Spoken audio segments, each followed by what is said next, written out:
drum, dulcimer, flute, and pan flute. I picked the most annoying ones. Okay. I have been working on something, and I will hope that you enjoy. I'm so excited. I'm all aflutter. Okay. So, when last we left our heroes, Phocion vented his frustrations on the alligators in Gadamer Galyagar's moat, and the rest of the party rescued him from doing so. With Morlo's help, Xanthion experimented with underwater animal skinning. Emma found some interesting plants and fungi growing around the tower and gathered them for future alchemical exploits. Felix confirmed with Gadamer Galyagar that he had not seen Felice Foggywood's missing daughter. And Phocion discovered that the spectral forms of his dead family can both hear him and attempt to interact with him. Leaving the oddity of the Necromancer's tower behind them, Xanthion managed to find a more direct path back to Elmswain, allowing the party to benefit from a short rest along the way. Arriving after nightfall, but not particularly late in the evening, they found Elmswain boarded up for the night, entirely too early. Signs of violence were soon discovered, and the party was informed by two of the many patrolling guards corps that Elmswain had fallen under a series of undead attacks throughout the day. The first and worst seemingly centered on Kuiper's Cooperage and Brewer's End. Discovering the remains of a bonfire and a new emergency proclamation from the Reeve in the market square, the party returned to the Grizzled Grimlock and were finally given some details by Faisal Rumscorn. Insisting that they deliver a report to the Reeve immediately, Faisal eventually relented and agreed to escort the party across the market square to the Reeve's manor. All except Emma, who had retreated to an upstairs room at the inn to set about distilling alchemical concoctions. Her work was interrupted by the voice of her patron, the Fey Lord Malov, who offered her a bargain, a close friend to aid her on her quest to find her parents. Unwittingly, or perhaps subconsciously, Emma agreed to the bargain and instantly learned the Find Familiar spell.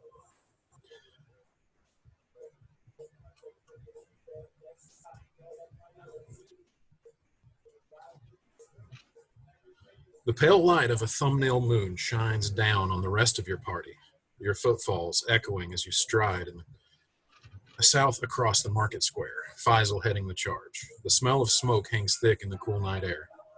Halfway across the square, as you pass the burned-out bonfire and the notice board, you see a pair of Guards Corps watchmen emerging from the other side of the square.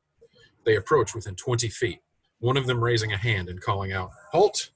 The city is under curfew. Please return to your homes." Faisal continues forward and replies, "These folks are staying at my inn. They're on errand for the Reeve and need to deliver their report immediately." Do any of you add anything?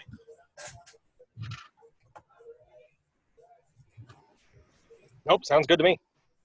Sarah thinks about it, but she refrains. She doesn't want to get into any trouble right now. Okay, so the two guards corps, let me switch the map for you. Also, before we jump into this interaction, Logan, I turned the notice from the notice board that you had taken off last time into a handout. Did you get that?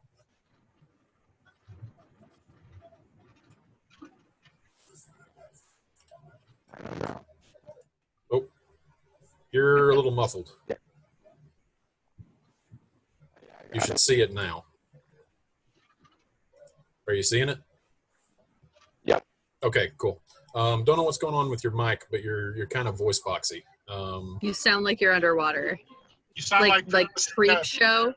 You sound like Princess Leia when she was a bounty hunter. Yeah. Oh, dude, good call. You sound like Leslie Nielsen in Creep Show, like his bloated corpse after he comes back. Oh yes. Okay. Xanthion, that was deep in the archives. That really was. Thank man. you. That's I love that movie. Don't even at me with that shit. Sorry. Anyway. Anywho. Let's get the audio stuff squared away. Logan, can you try saying something? Yeah. Oh, I can hear you just fine now. Holy shit. I wanted him to say your My mic came unplugged. It's okay. a miracle. All right. So do you see the handout? Yeah. Okay, cool. Just wanted to make sure that you saw it because you said you were taking that one off of the board. And now we are standing in Elmswain. You guys are about halfway across the market square. Actually, this right here is the notice board, so you are right around there. The two guards court look at each other and looks back at Faisal, and then looks at you guys and says, "What is your business with the Reeve at this hour?" We had a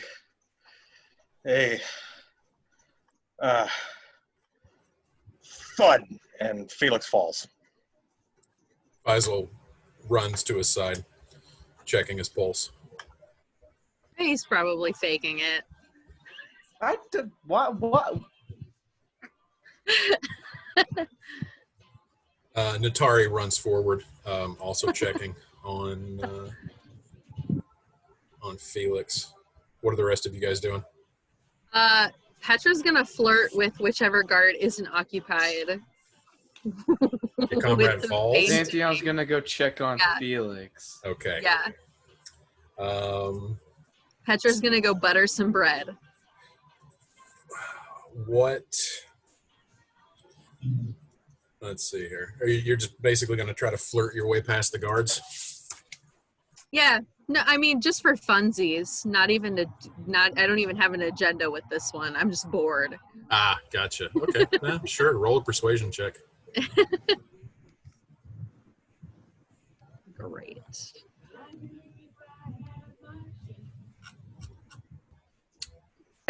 You're muted, Aaron. What'd you say?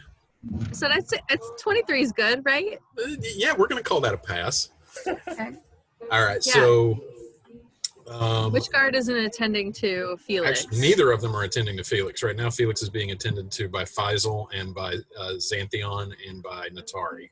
Perfect. Petra's just going to yank down her plate or her leather armor. Just kind of like, hoist up the girls and saunter over to the guards and stand between them and swish her tail and say, I guess it must be really dangerous for you men to be out here at night all by yourselves. And the look that they give you is the look that a lot of guys my age had when watching Space Jam for the first time.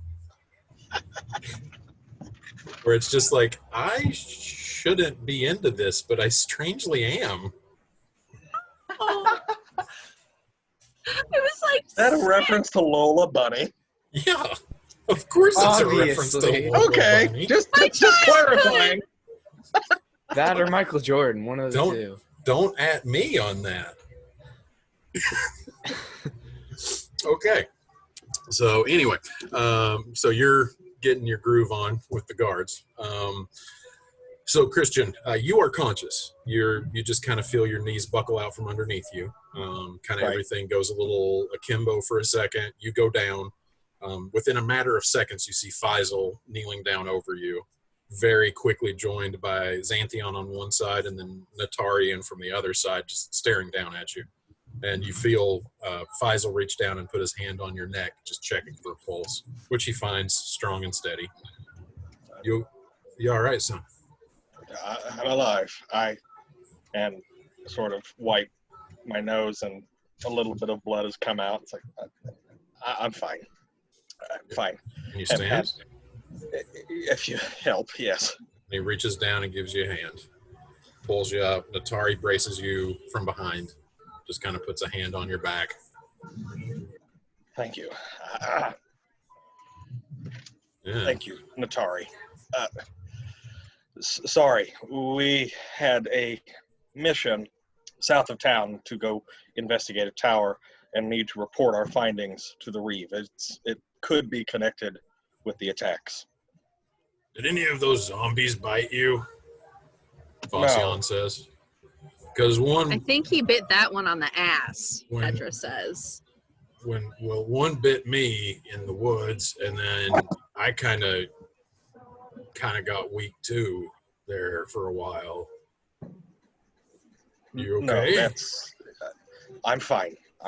That it's something else. I haven't had a spell like that in a while, but I'll be fine.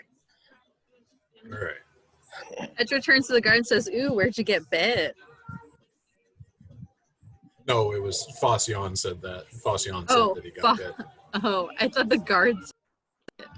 And just because it's funny, so did Petra. So Petra has just asked one of these guards where they like to get bit. Perfect. Even better. They're both a shade of red right now. So the way that we're going to run this is as basically a skill challenge. These two guards need to be convinced to let you through because it's after curfew.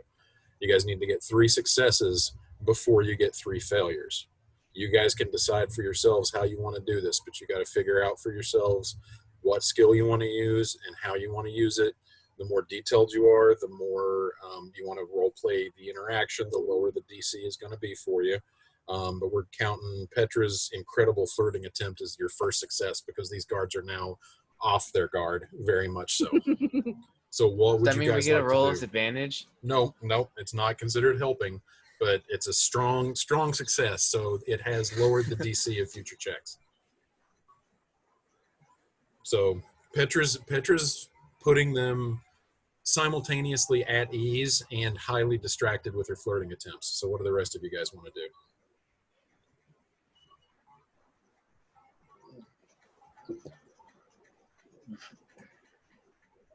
Felix wipes away the cold sweat and says to the guards, "Listen, we'd love to stand here and chat. We don't know exactly who might be watching or listening in, or exactly who to trust.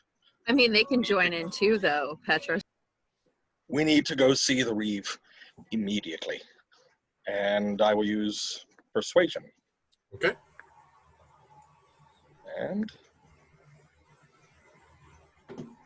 that is a 14. Okay, that is a second pass. Does Xanthion just try to sneak around them while Petra's distracting them? Yeah, roll a stealth check. We're not going to count this as a success or a failure inside the skill check. Well, actually, yeah. Okay, just roll a stealth check.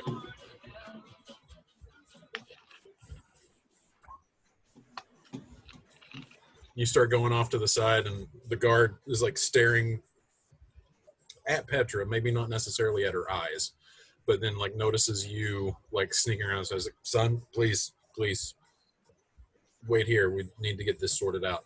And at this point, Phocion just kind of grunts in frustration. And he says, "I don't understand what the holdup is. We've got business with the Reeve. We're working for him. Why are you keeping us from doing our job?" And he is going to try to do an intimidation check. Attaboy, Foss. Get him up here. RN Jesus, please smile upon us. All right. Go to skills.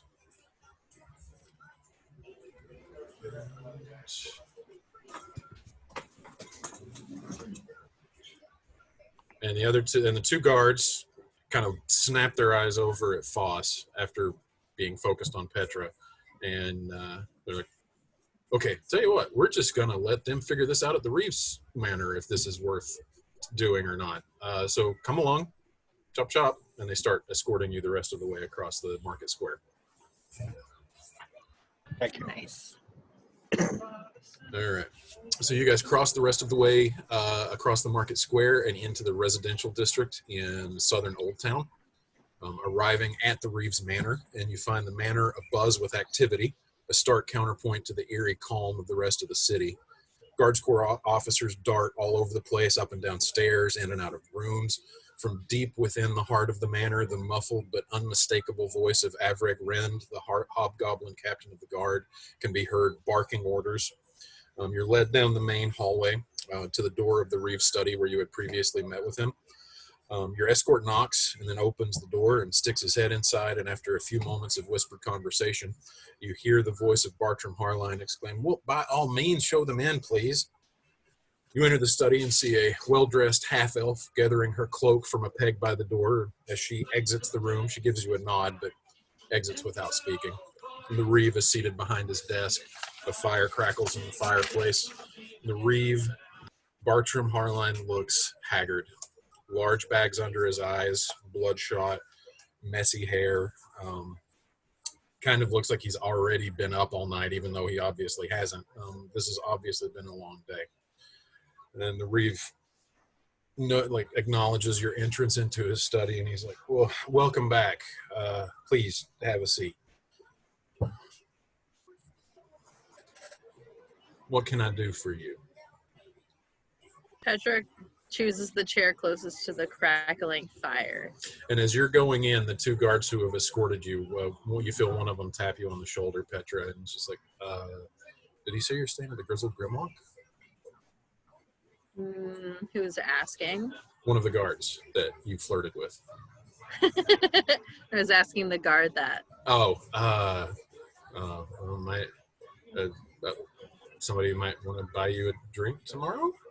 Oh, yeah. Yeah, we're at the Grizzled Grimlock. Yeah, I'm a heavy drinker, though, so bring a lot of money. All right, cool. My name's Thad, and I'll see you tomorrow. All right. See you tomorrow. Of course his name is Thad. Of course his name is Thad. And he turns and heads back up the hall with a little spring in his step. All right, so you guys have entered into the Reeve study. It is just your group and the Reeve now as the door comes shut behind you. And Petra, you grab a seat. What are the rest of you doing? Felix is going to take a seat in front of the desk. And the Reeve looks at you and says, oh my goodness, you look like you've been rode hard and put up wet. Is there something I can get you? That's usually what people say after they spend the night with me, but that's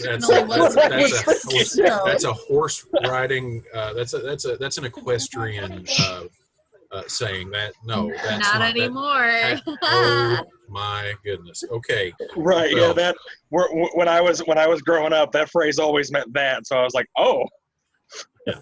But, just a brief aside. I'm that so actually lost is right now. That actually is a saying that has an equestrian origin. But, it relates to people riding through the night in a storm. The internet knows. Yeah, it's riding your horse until it lathers and then not drying it off before you put it away so that it can freeze to death. That's not good. Sounds not sexy. Good. Oh. Or you know. And you judge me for Lola Bunny? Really? You're right. I should change. I just kind of imagine Morlo standing in the corner, just like chewing hardtack, exactly like Scott's doing right now. Just like. Perfect. What did I do to deserve these people? But anyway, the Reeve resumes, flustered now that his metaphor has been taken. Felix looks at him. Yes, this doesn't happen very often, but I understand. Is there something I can get you? Do you need a drink of water or something? A glass of wine would be lovely. Absolutely. And he gets up and he walks over to the beverage station in his study, and Petra interrupts him and says, I'll take one too, sweetheart. Oh, absolutely. Absolutely. Thank you. And I'm worse for wear too. And he offers wine to whoever wants it. A goblet is offered. Foss accepts it, slams it, sets it down. Of course, to Foss, it's like the size of a shot glass, so that makes sense. Yeah, honestly, yes. So, with his claws pinky out. Yeah. To what do I owe the honor of an evening visit? Well, not the best news up front, but a potential ally. Oh, okay. Well, it definitely is a day for that being beneficial.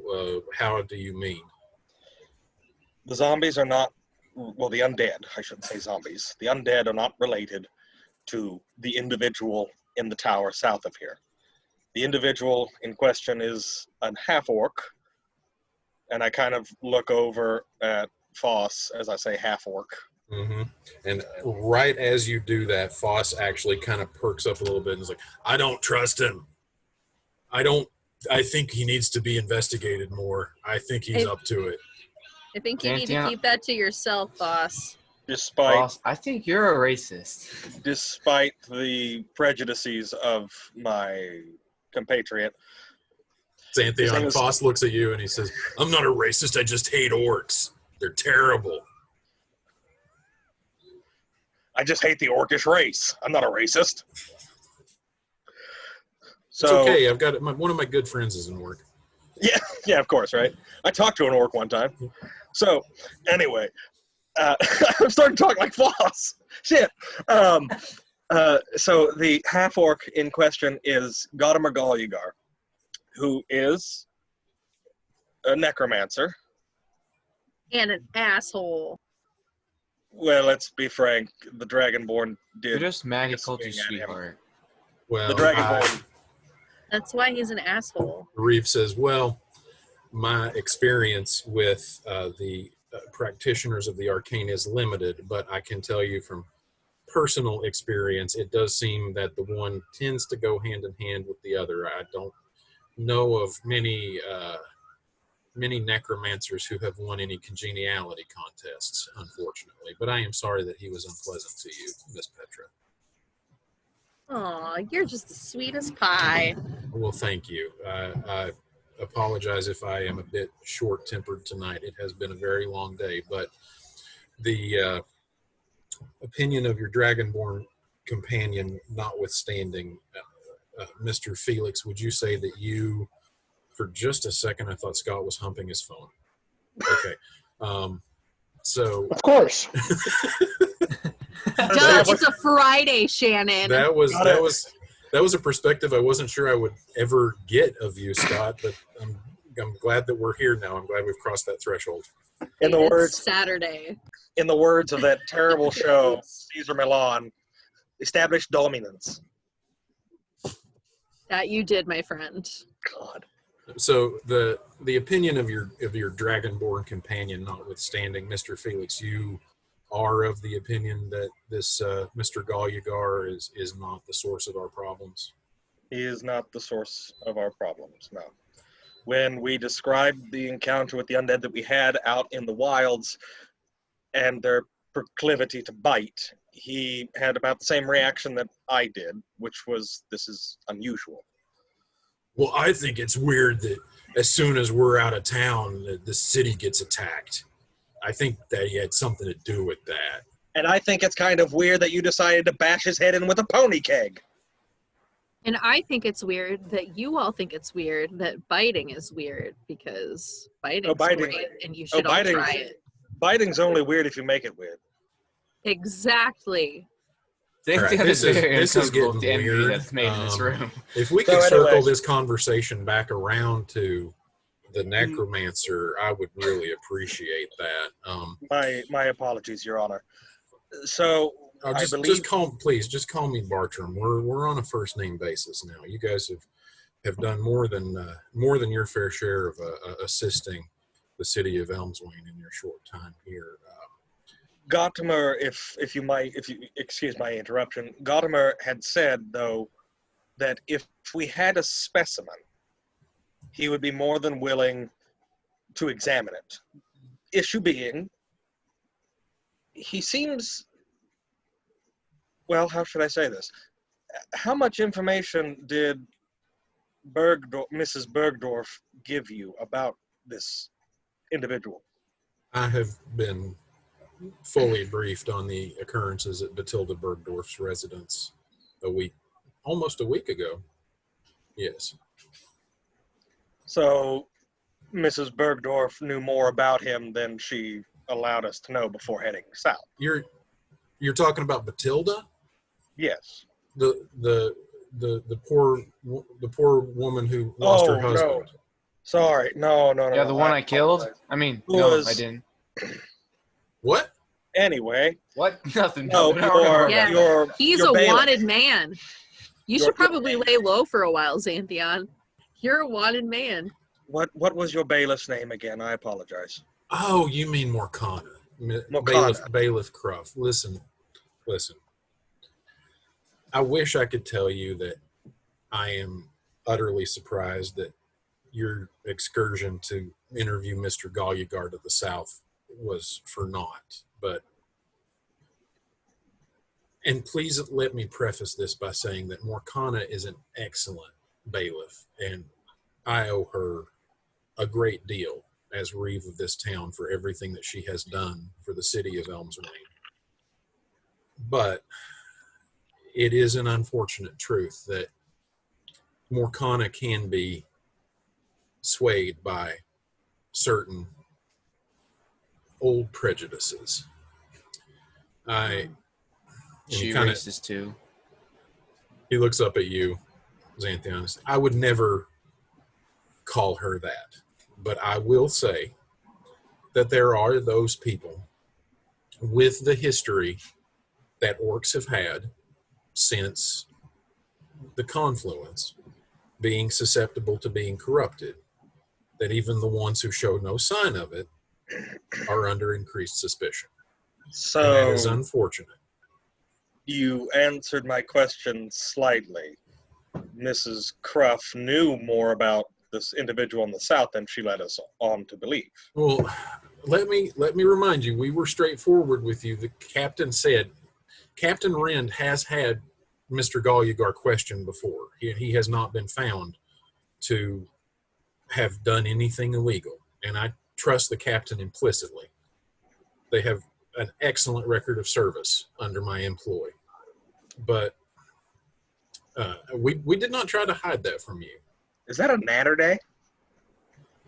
What? Aaron, are you drinking a Yeah. natter? Oh my God! I saw the can and I was like, "Oh, that's college." What are we They're doing? so yummy. What are we doing? Natter It's a day. strawberry lemonade. Lemon Lemonade. lemonade. How many of those have we had tonight, Aaron? Only 16. It's fine. Give me my keys. I'm great. It's fine. No, it's my first one. Of the Sorry, night. I saw the can and I Well, was we like, shall have to remedy that. Cheers. Cheers. I really like it. I'm a basic bitch. I don't care. I love "Oh, it. they're tasty." It's like one of the only things from But Natty. you're our that- basic bitch, and we love you. It's also $15 for a 30 pack. So Good Lord. yeah. Wow. Yeah. Hey, times like these, you gotta pinch the pennies. Mm-hmm. I'm Anyway, being So- economical, if All right. anything. so the So Reeve, Felix says, "All right. The reason I ask is because Godimer gave the impression that there was much more of a personal relationship with the bailiff Morkana Cruff than we were led on to believe." well, now that's interesting because to the best of my knowledge, the two of them have never met. He called her out explicitly by name. Well, Madame Cruff has quite a reputation. She is a bit of a What? Cold? Hard? legal I mean, I don't mean genius is disrespect. what I was going to Cute. say. Oh. She has a Yeah. certain Je ne sais quoi. disposition that possibly rubs people the wrong way, and I appreciate that. But I can assure you that her heart is in the right place. Now, if word has gotten out that Morkana is suspicious of this Mr. Galyagar, it wouldn't surprise me because Morkana can have a singular mind when she is fixating on something. But just allow me to say thank you for backing up what Captain Rend had already found in an investigation. It was not time wasted. It has helped us immensely. And you said that Mr. Galyagar would be able to assist us if we can get him an active sample of one of these undead. He said he already made clear that he would not come into town so long as Morkana Cruff was in the same town. So, how far away was his tower again? I'm forgetting. Day's journey. Half a day's. Yeah. Full day round trip. Yeah, full day round trip. So basically 4 hours of travel there with your rest time factored into that, and then another 4 hours back. Hang on a sec. I got a Yep. phone call. Yep, no problem. And actually, right about this time, there comes a knock on the door. And it's not even a moment's pause. It's literally just a knock to say, hey, I'm here. And all of a sudden, the door opens.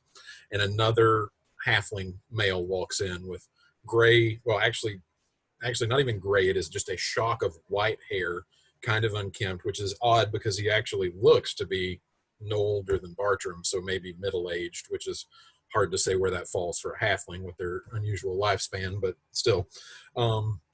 Dressed in a flowing white shirt and some leather breeches, and he's carrying a pewter dish in one hand that is just overflowing with kidney pie, and then a goblet of wine in the other hand, and he just walks in and he just says, "You have to eat," and just makes a beeline to the Reeves desk and sets it down in front of him and just kind of stands there with his arms crossed.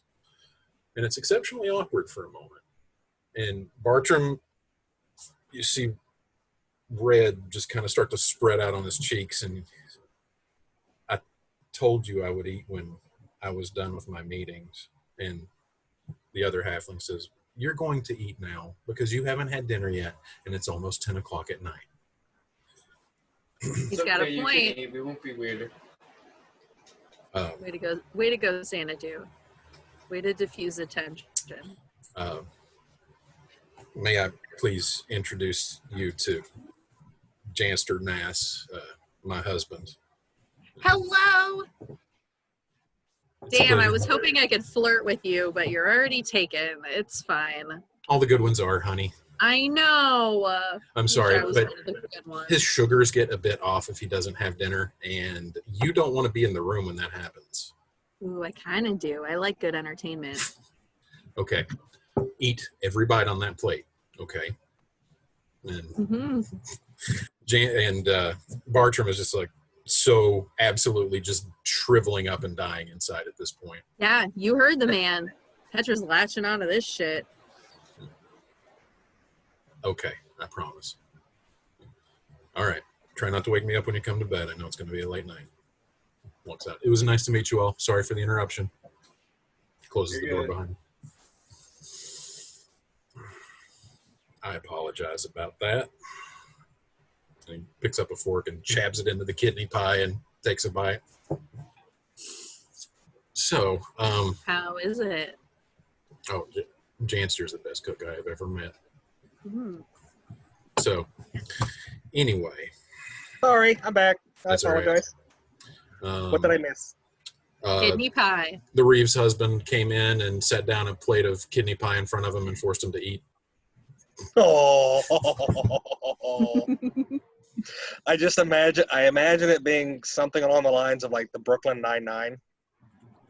Yeah, actually, kind of, yeah. Yeah, where you know he's kind of a little bit more personable and things like that, and then the significant other is just kind of like really stone faced, but heart of gold.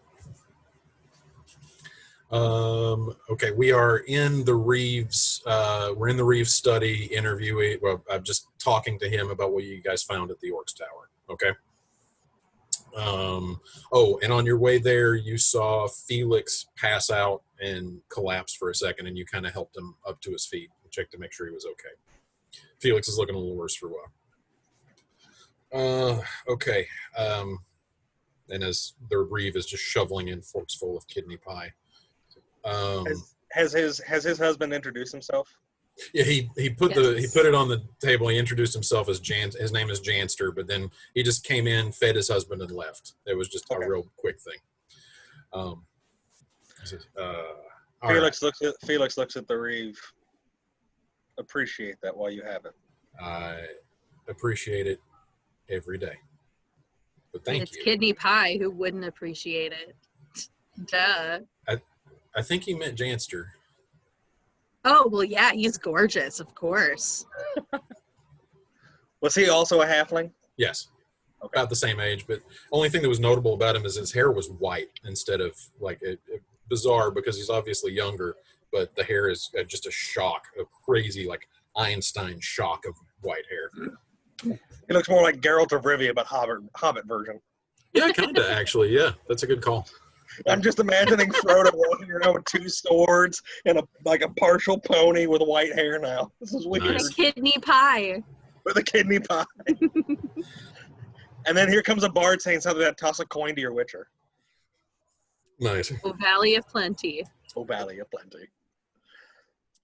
That's what I think we need to call that camera angle that Scott was using earlier, Valley of Plenty.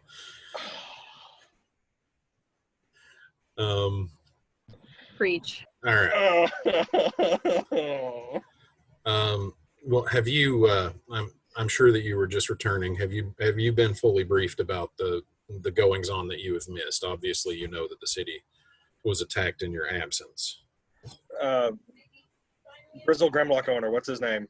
Faisal. Faisal had sort of given us some more detailed rundown, but other than that, yeah, just basics. Yes, well, I do appreciate you coming and relaying your report to me on your immediate return. I do appreciate that very much. And at this point, Foss jumps in. Is like, I was told I would be given armor if I did this. So can I have some armor? He has a point. You did tell him that. Oh, of course. Yeah, what's up, buddy? What tools do we need to take apart my bed?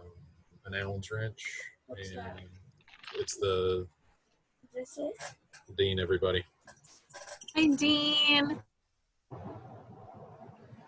You're my favorite little jelly bean. Jelly Bean.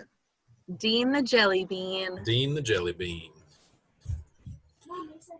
All right, so I hope one day, like, his catchphrase will just be jelly. It's like, how are things? Jelly. Jelly. nice. Yeah, I can absolutely make sure that is arranged. Y'all are staying at the Grizzled Grimlock. It's just across the square. I'll make sure that is delivered to you first thing in the morning. And it's like, okay, I had measurements taken for plate mail at the Blazes Smithy. Where he was, I am not certain that it will be anything quite so elaborate as plate mail, but we will make sure that you are outfitted with excellent armor.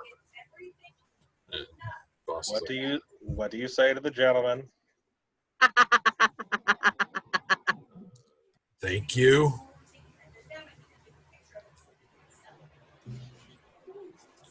Okay. Thank you. Right. All right. Well, is there anything else that I can do for you? If I'm not mistaken, you guys will be leaving Elmswain behind you here in short order, will you not? That was Yeah. that was the original plan, but I don't know what the rest of the group thinks.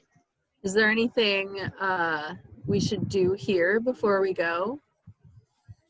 Well, Anything as fun, dangerous, both. Stop the undead from coming in.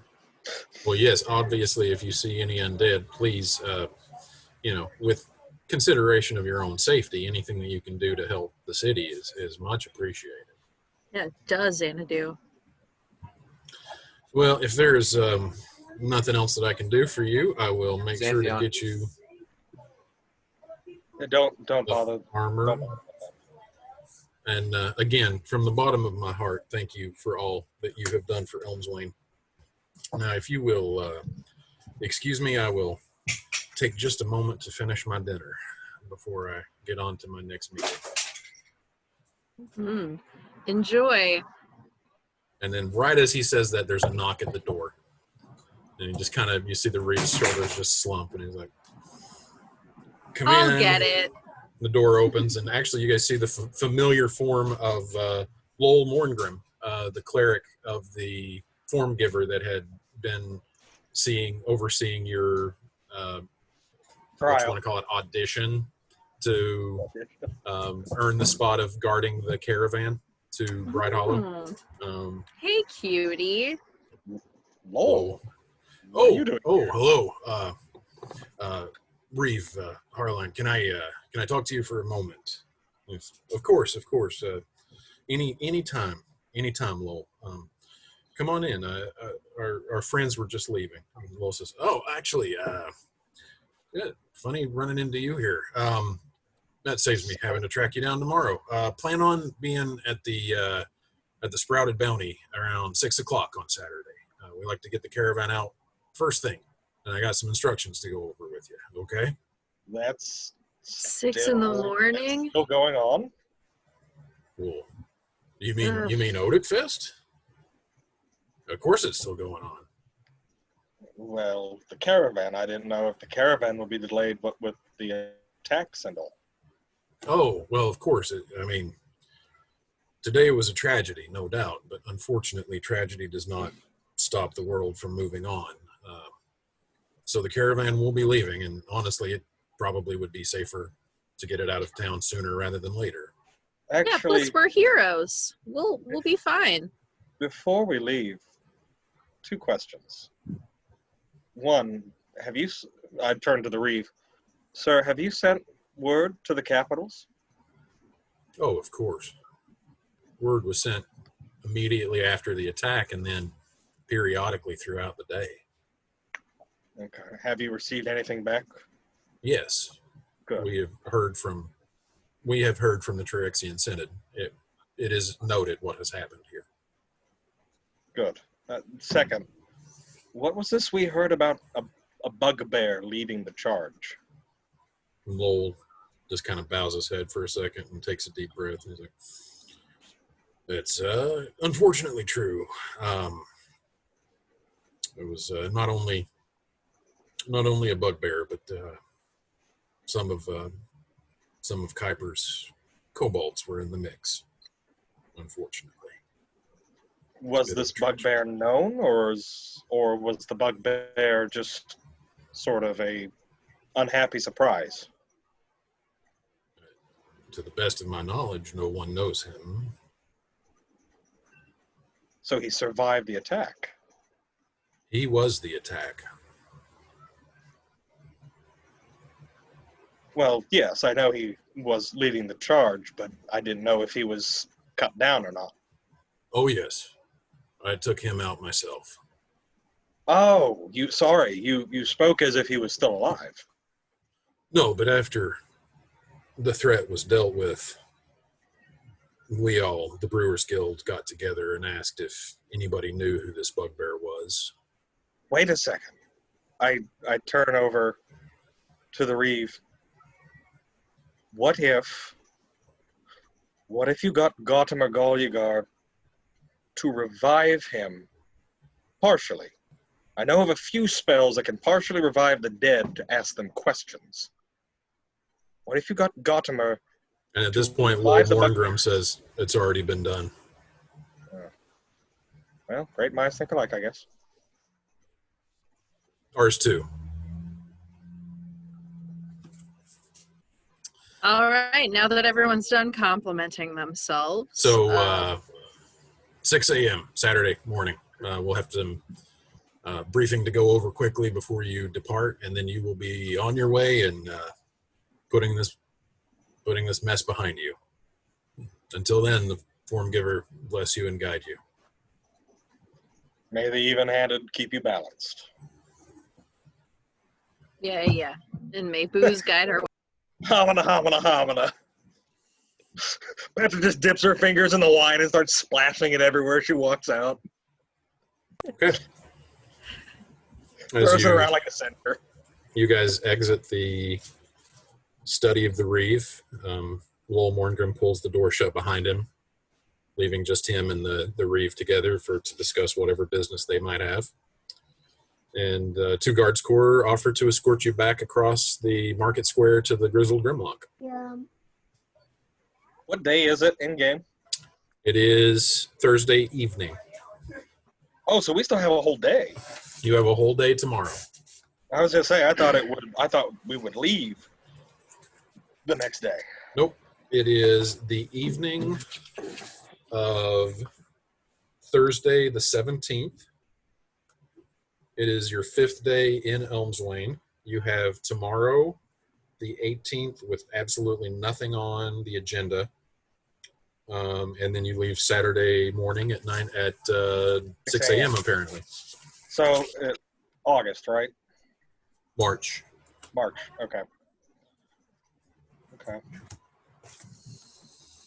So unless any of you are diverting from where your armed escorts are trying to take you, they lead you back across the square into the Grizzled Grimlock. Yeah, I hook arms with both of them. 2 completely different guards. Yep. But okay. Totally fine. Yep. I just hook arms and tell them Hold to on lead just one the way. second, guys. I will be right back.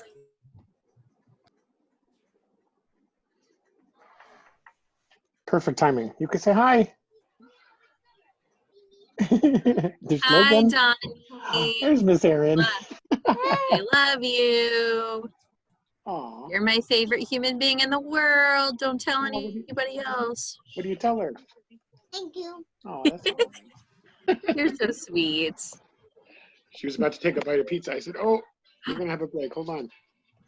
Don't eat pizza while you're jumping up and down. Yeah, really. Rule number 1.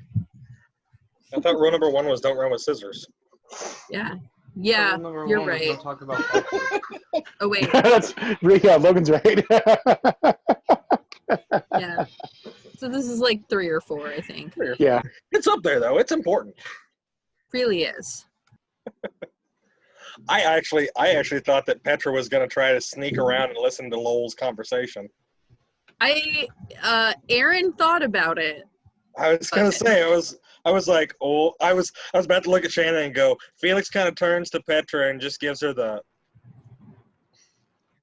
eyebrow raise. That's all you would have had to do, and I totally would have done it. I thought about it for sure, but I didn't want to. As soon as I was like, I'm going to go ahead and do that, and then you're like, I link arms. I'm like, fuck. Damn. Next time, for sure. Kitty's got a So, flirt, Jim, I'm though. gonna You know? kidnap Atari, and we're gonna go to that healer thing at midnight. Oh, that's right. I forgot about that. A nerd convention. I don't know. I'm sorry.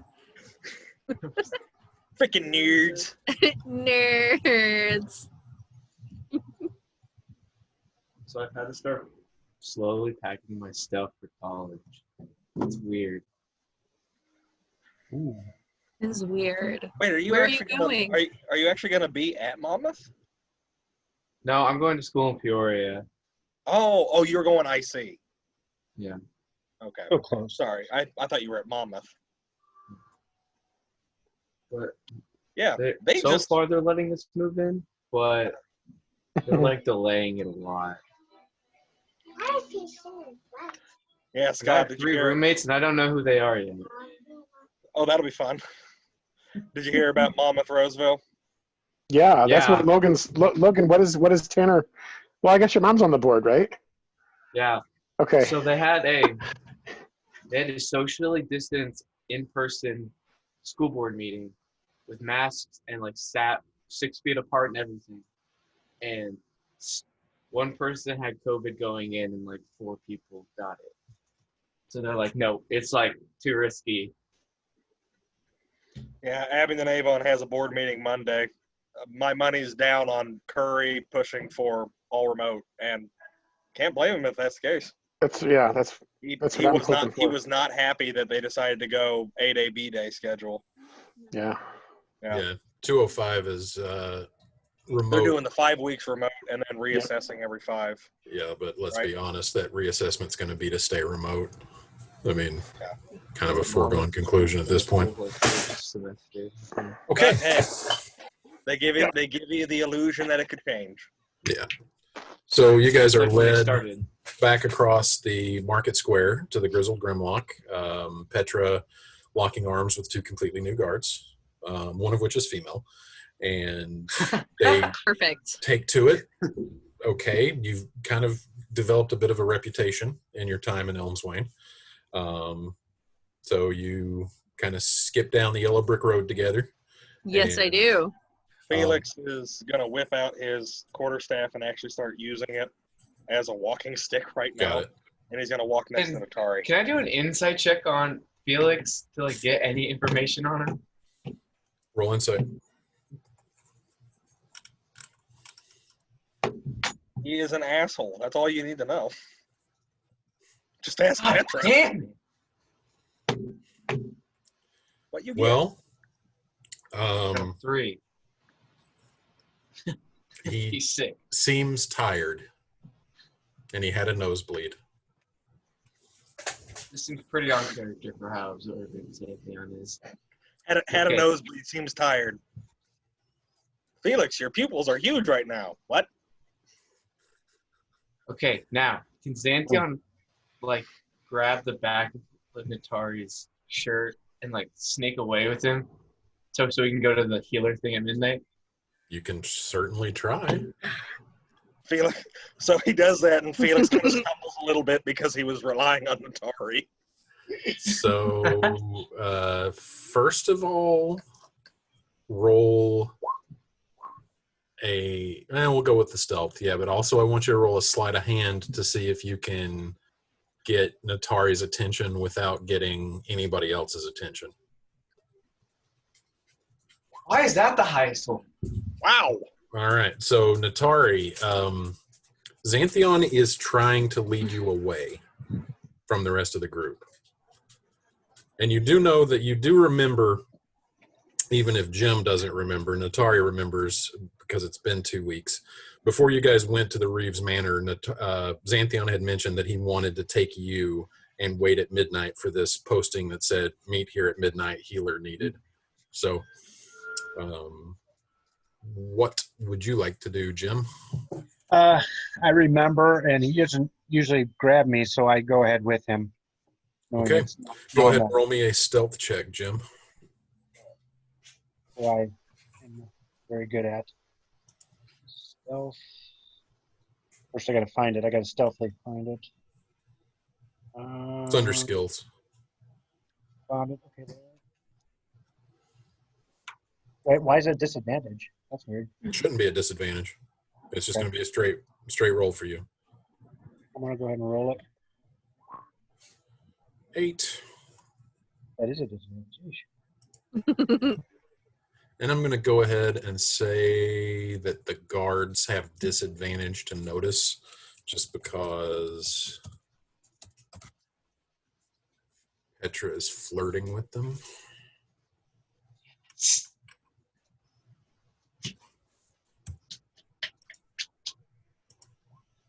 Yeah, for some reason, stealth says disadvantage and none of the others do.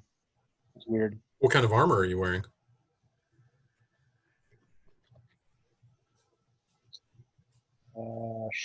Shoot.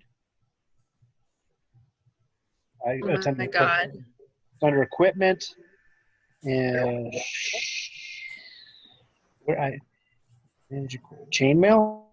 Oh, yeah. Chainmail does actually give you disadvantage at stealth. So go ahead and roll another stealth check, and we'll take the lower of the two. I shit you not. I was just putting my chainmail away. I love the fact that you have chainmail to put away. I have it. Shitty I have name. one. Look, I have one. I have one to scrub my cast iron. Actually, I've got two. All right, so we'll take the 8 and the 7. So the 7 will be what we use with disadvantage. A 13 and a 7 is a pass. So you can manage to get away from these two guards who are escorting you. You're about halfway across the market square. Where are you wanting to go? The time now is, we're going to say, probably about 9:30 to 9:45. So you've got a couple of hours to try to burn here. What's the plan? Just hide in an alleyway near the job board. Okay. Go ahead and roll me. The stealth check was just to get away from them. I want you guys to go ahead and roll me another stealth check to see if you guys can find a hiding place. And for this, I'm going to say the chainmail wouldn't give you disadvantage because you're going to stay hidden regardless of what armor you're wearing. So just go ahead and Jim and Logan, go ahead and give me another stealth check, please. All right. So a 19 and that 8 was yours. Got it. Okay. So Right. 8 and 19. All right, cool. So we will bunk you guys down for a while and say you you kind of dart over toward the temple and the repository. If you guys have the map up, that's a good place for you to, there's a bunch of little tight alleyways right there around where the Lyceum and the temple are. And actually, the temple may not be a bad place for you guys to hide out anyway, because Jim would have Natari would have the cover of being on official religious business if you guys were discovered there. So if you guys are cool with it, that's just what we're saying you guys are hiding out. Yep. Okay. So the rest of you are led back to the Grizzled Grimlock, assuming nobody else is trying to sneak away. Aaron? You Oh need, no, I've got a guard on each arm. No, I'm good. Okay. you need to use a litter box Sneak or away with anything? the guards. You're not there, Jim. Oh, sorry. All right. But yes, I do. So there. Okay. Ooh, So you guys are heading back to the Grizzled Grimlock. You get there. There is a knock on the door. Eventually, you can hear Faisal Rumscorn take off the crossbar that's been replaced, open the door, ushers you guys back in. As you guys are going across, the two guards look at each other and it's just kind of sharing this weird look about, weren't there two more of them when we left? But they don't really say anything about it. Petra invites them both in for a drink. Roll a persuasion you're gonna- check. Right? Okie dokie. Yes, even though they're on duty, they come in for a drink. Hell yeah, they do. All right. So Faisal invites you guys into the common room. Well, that was relatively quick, I guess. I don't know. Don't have meetings with the Reeve. I don't know how it goes. We having drinks before bed here, guys? Oh, of course, yes. How did I guess? Absolutely. All right, come on. And he goes over to the bar and starts setting up cups for Aquavita. Mm.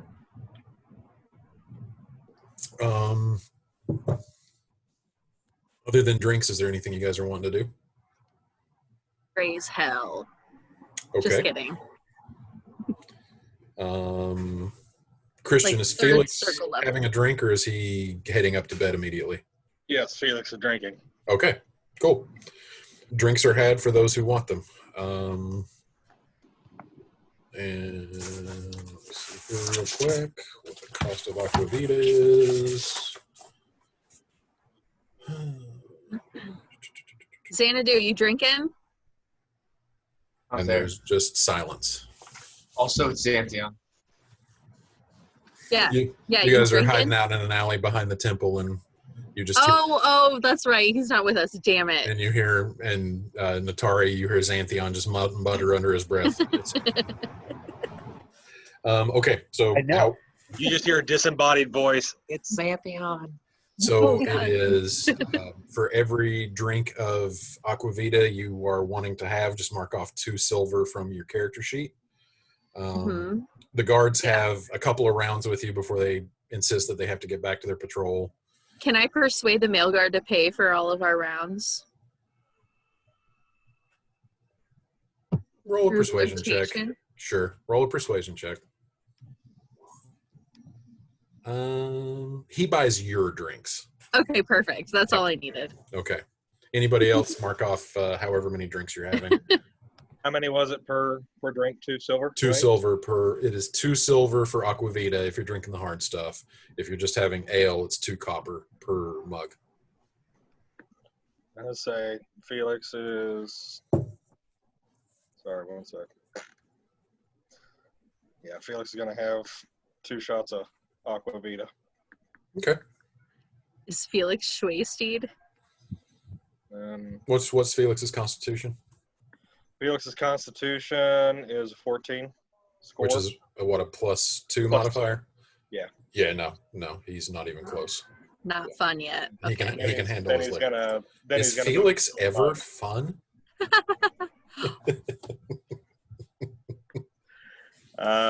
Then He's about to be. Petra Hey, shoves a drink into his hand. Did we lose Logan? He disappeared. Hold on.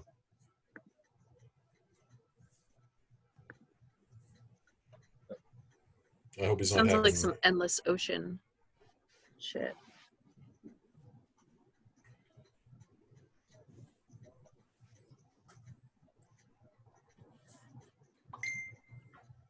I can meditate to this. What is this? I love it. All right, I'm going to out myself as a nerd here. This is actually in the remake of the original Resident Evil. This is the safe room theme. And I agree, it is just so zen. It's so pretty. Have you ever... Endless Ocean is like this like weird scuba diving video game, and it's like weirdly calm, and the soundtrack's phenomenal. If you ever get a chance. Yeah, there's like a cult following to it because it's just so calming and relaxing and gorgeous. Which game is this? Endless Ocean for the Wii. Endless Ocean, huh? It's literally just scuba diving to peaceful music. It's amazing. That's weird. Well, it's not weird. I mean, actually, I could see getting into that. Yeah. The game I'm aware everybody's zenning out to these days is Animal Crossing. Or Untitled Goose Game. I love Untitled Goose Game. So good. Oh, that's so good. Okay, Logan said he'll be back in just a second. So that kind of puts us on hiatus for what's going on with him and Jim. But what are the rest of you guys doing anything this evening? Petra is sitting on the lap of one of the guards, whichever one is friendlier. Well, they are just about to make their exit. Oh, well, yeah, she's whoever is friendlier. She's still gonna attempt it. And Felix has moved on to having a mug of ale. Okay. Yeah, Petra shoves her round of Aquavita into his hand. You're not fun yet. You need to drink more. Wait, me or the guard? No, you. Yeah, Felix. Okay. So Felix goes, all right. He's paying, so who cares, right? Cheers. True. Cheers. Cilantro. Cilantro? Cilantro. And at that point, Felix looks at you and I am sorry. Oh, you are? For what? The things that I have said to you that I shouldn't have said to you. Oh. They don't need repeating, but I was raised better than that. I wasn't. You're fine. You don't even need to talk about it. It's good. Just drink your drink. Yeah. Call it selfish, but for my own personal need. Mm-hmm. Yeah. And then Felix slides 2 silver over to Faisal. Shot for you. Well, there you go. You made it all better. That's speaking my language now. He pours the shot and hands it over to Petra. This is...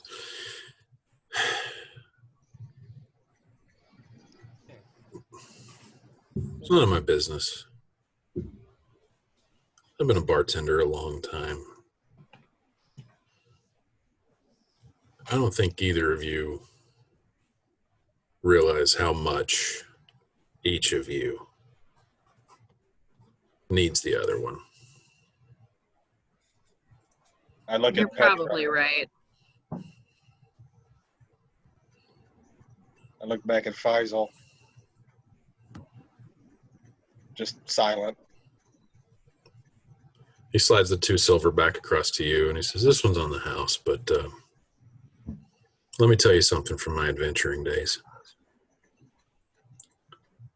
There is no treasure you're going to find in any cave or temple or dungeon anywhere that's worth half as much as a good friend who will call you out on your own shit. It's been a pleasure to meet you folks. Felix is going to roll a history to see if he's ever heard of Faisal as an adventurer. Yeah, roll history. Sorry, I should have asked if that's okay first. My apologies. Oh, dude, it's fine. That is a 7. Nothing. If he's an adventurer, he's not a particularly well-renowned one. And I mean, he's not that old. So obviously he settled out of the lifestyle and got a reputable job at some point earlier on in his career. So By the look of him, he's obviously seen some stuff, but nothing historical really comes to mind. Did he's headed to bed, right? Well, he's still standing behind the bar. He literally just slid the coins back to you and just said, "Now, if you'll excuse me, I'm heading to bed." Okay, yeah, that's what I thought you'd said. Yeah. You're one of the greats, Faisal. It's probably why they wrote a song about you. As he heads up to bed, he just kind of stops briefly at your spot on the bar, Morlo, and he's like, "How in the world did you get mixed up with these people?" And Morlo just takes a drink. And he heads on up to bed. All right. Outside, in the alley behind the temple, tucked in beside a business you guys have never frequented called Roland Scrivenery, which by the looks of which is like a scribes and calligraphy kind of place. Xanthion and Natari. Xanthion and Natari, you guys are camped down, just waiting. Okay. Let me see if anybody comes by. Anything you're doing or anything you're saying to each other while you're waiting, or just laying low? I tell Natari, if stuff goes south, I can't promise I won't kill anything. Jim is frozen. Oh, yeah. Jim is frozen. Oh, there he is. He's back. I'm back. Sorry. Was that a question? What was the question? I was burying poop. You were. Never mind. Hey, Logan, can you hear us? Yeah. Okay. Natari just, Jim was asking what the question was. Oh.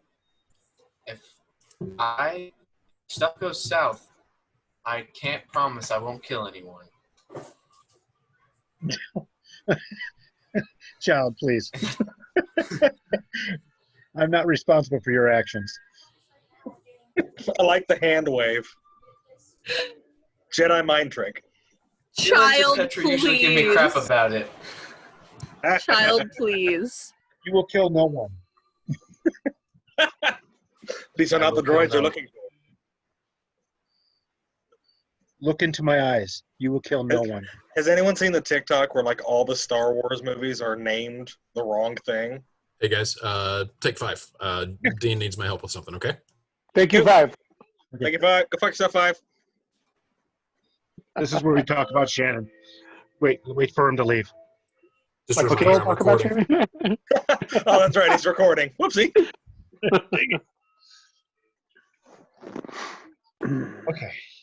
Okay, he's gone now. He's probably reviewing this recording. Shannon, you're a dork, a nerd. Okay. I'm never gone. Dork! Yeah. Ever present. Always there. He's really taking the Orwellian stance as Big Brother.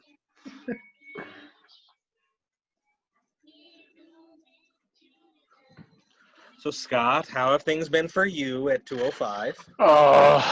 I've been working.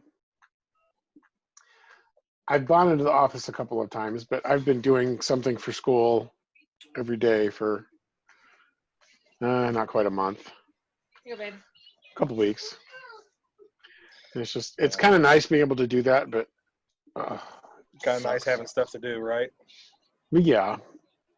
Yeah. I'll talk to you later about what I've been up to. Okay. Yeah. Recording right now, so just gotta Exactly. So when do classes start for you, Logan? 17th. 17th. Yeah, Yeah. I move in like 13 days. Yeah, I was gonna say 17th is a Monday, so you would move in prior to the weekend before. What are you going to college for other than getting away from your parents? Fire science and nursing. Oh, cool. Wait, fire science and nursing? That doesn't mix. EMT. No, Think of a fire department with an EMT with fire training. Oh, okay. Yeah. Or a It nurse really that's sucks because their programs have like a lot of like cool simulations and labs and stuff. I can't do any of them because we can't be like in class. Yeah, unless it's like required.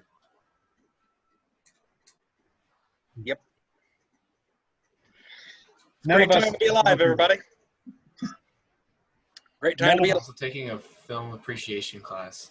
Oh, God. Oh, gen eds. I have to take a fine arts and Do you have to take oceanography as well? Ooh, that sounds good. Or I have to astronomy? take a lab science and either psych or soc. And so I'm gonna take sociology because I don't want to deal with psychology. They're both fun. Yeah, depending on the professor, they can be really fun.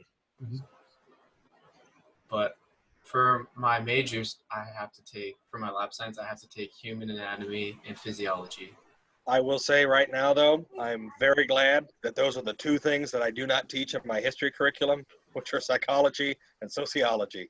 Because, dear God, those fields are just all a mess at the moment. I loved sociology. Yeah, and social sociology. psychology. Sociology coupled with economics, yeah, that's fun. But, Oh yeah, I really enjoyed my economic classes too. yeah, psychology is kind of, it gets a little, I don't want to say convoluted, but can be very confusing at times. Yeah, especially when I got into the upper level stuff as I was finishing up my bachelor's. But yeah, when they talk about early psychological theories and oh God, Noam Chomsky. Noam Chomsky's a trip to read. Okay, he's a fucking badass. Yeah, I love Noam Chomsky. His shit on language is unbelievable. Oh yeah, dude, that was my favorite part. Probably one of my favorite parts about going for my entire undergraduate degree in psychology was reading about Noam Chomsky and the Language Acquisition Center and his whole theory of universal grammar. Yep. And like, just even the way he developed sentence diagramming is just unmatched. Chomsky's amazing. And considering he's still alive and it's fairly recent science, that's unbelievable. That's what I'm saying. Like Chomsky's in the running for being like the Einstein of psychology. The stuff he has done is groundbreaking. Yep. And have we lost Erin? Oh wait, no, I see her down here. I think she's still with us. She just videoed off. Hey. Cool. Awesome. Okay. So thank you for your patience, guys. You guys are the best. What did I miss? I missed something. What? Petra. Erin had taken a bite of the chip and she was chewing it, and all of a sudden it just goes, bleh. No, like it broke it, fell, but the funny thing is it dropped into my other hand, so it's fine. That's great.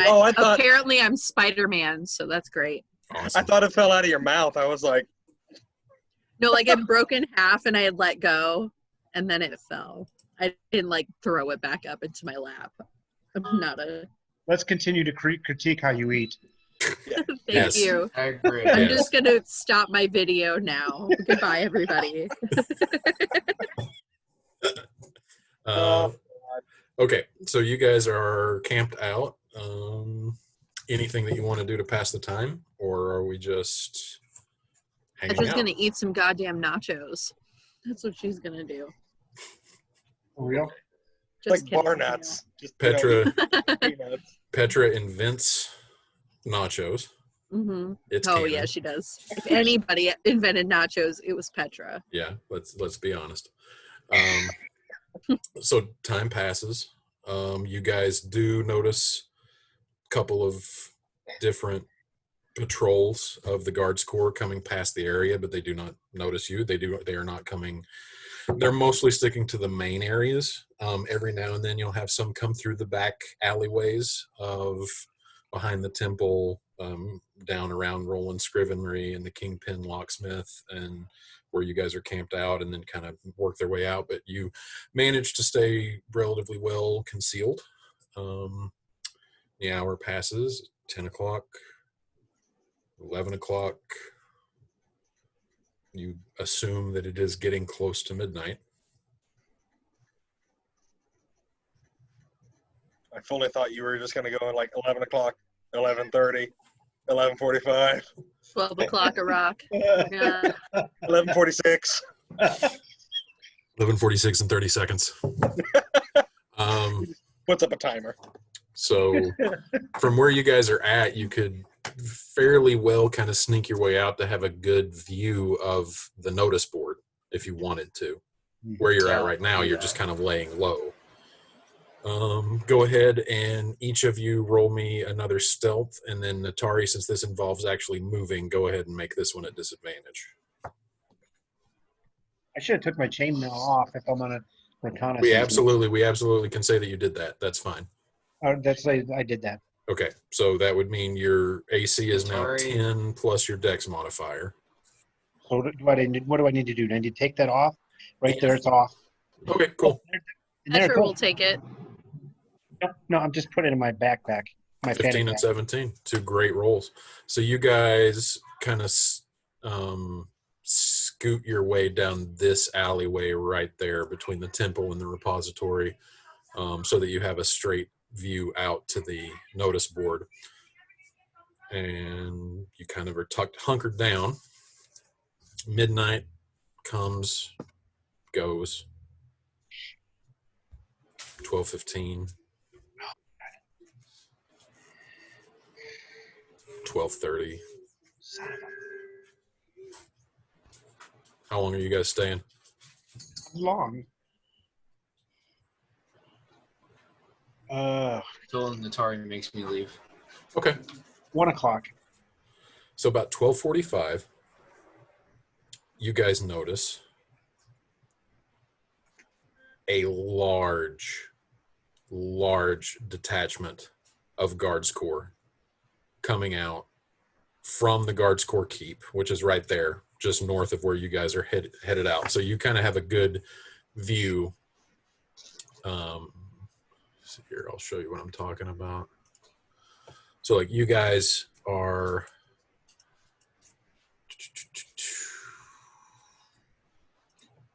so you guys are kind of right in there, okay?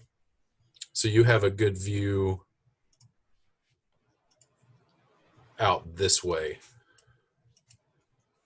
And you see Guards Corps, several of them, probably about 24, with about 3 different officers. There's 24 Guards Corps watchmen, and then 3 different officers leading the charge. They come out, cross the market square, and across the bridge. Do we, in the Grizzled Grimlock, considering how close they are, do we hear this while we're This still is up? a couple of hours have passed now. How long were you guys staying up? I was say I was going to stay up and sort of nurse the beer. I mean, if you want. Oh well, it's 1 o'clock. We got back to the Grizzled Grimlock at what, like 9:30? At this point, you guys got back to the Grizzled Grimlock at like 9:45. At this point, we're saying 9:45. like 3 good hours have passed. Petra is determined really to be the last nursing. person down there. Okay. Yeah. If Faisal's not down there, then I'd have gone to bed. Okay. Zanzium takes off and like starts trying to follow them stealthily. Well, right now they're right out in the heart of the market square. So if you're trying to, like, you'd have to wait for a while to let them get across the bridge. I'll wait till they cross the bridge. Okay. And then you're trying to follow? Yeah. Go ahead and roll me a stealth check. Jim, are you following or are you staying behind? I'm not going to leave him by himself. I'm following him. And you do not have your chainmail on, so go ahead and roll me a stealth check, just flat. Okay, 16 and 21. Jeez. Jim with the Finally 16. roll well. Good rolls when you need them. Yeah, when you take a chainmail off, everything's better. All Yikes. right. We got a stealth tank over here. You're following along behind. You've got, at this point, you're probably about 200 feet behind them, but they're crossing the bridge, going into that alleyway between, if you've got the Elmswain map ahead of you, between the Heisel House Brewery and Distilling and the Portly York Brewery, kind of squeezing down that way, and you manage to make your way across the bridge, following behind them. As soon as they're past the Portly York, they take a hard left and are heading toward Kuiper's Cooperage. We'll just carry those rolls over. I mean, we'll just say that's going to carry you to the point where you can be peering out at them from behind the corner of the Portly York Brewery. What are you guys doing? At this point, it is fairly obvious that they're heading to the cooperage. Like with a purpose? That this looks like this is their destination. Is one of the officers there the captain that talked to us while we were with the Reeves that one? No, the captain of the guard is not with them. Hold on just 1 second. Strangely enough, though, one of them is Iego Whitfoot, the halfling lieutenant that questioned you guys after the incident in Batilda Bergdorf's attic. So you do know one of the officers. How far away is he? From the Portly York to Kuiper's Cooperage, I'd say about 100 feet. And I mean, you've had to trail along quite behind them. You didn't even leave the alleyway by the temple until they were going across the bridge. So you've gotten just to this corner as you see them getting to Kuiper's Cooperage. So you're definitely not close enough to like make any kind of contact unless you're just going to shout at all of them. What's their demeanor? Are they just official? leisurely? Yeah, official. Go ahead and roll me an insight check for Natari.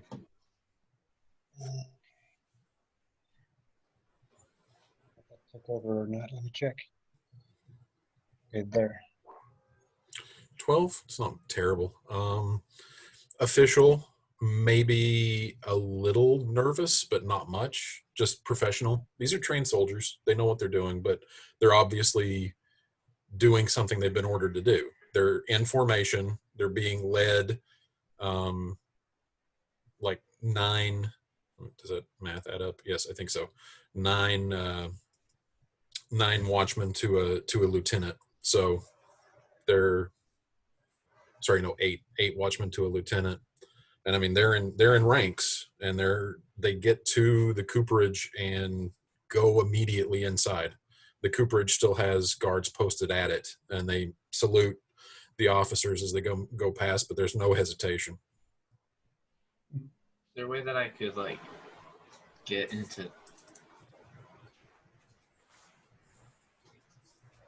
trying to ping it, the little alley right in front of Fort Lee's?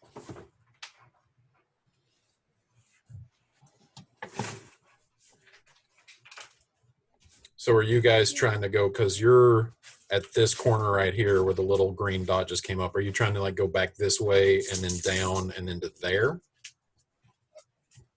Hey, Dad. I want to go like right into this area. Yeah. That's actually not that hard. Let me just see if you run into anything. Yeah, no, you just kind of hug the wall of the Portly York Brewery all the way around. Is Natari following suit? Oh, yeah. Okay. So, yeah, we'll say you make it. In this alleyway, yeah, no, actually, there's no entrance on that side of the building. So, yeah, you make it around to, you're at this corner, if you can see the ping.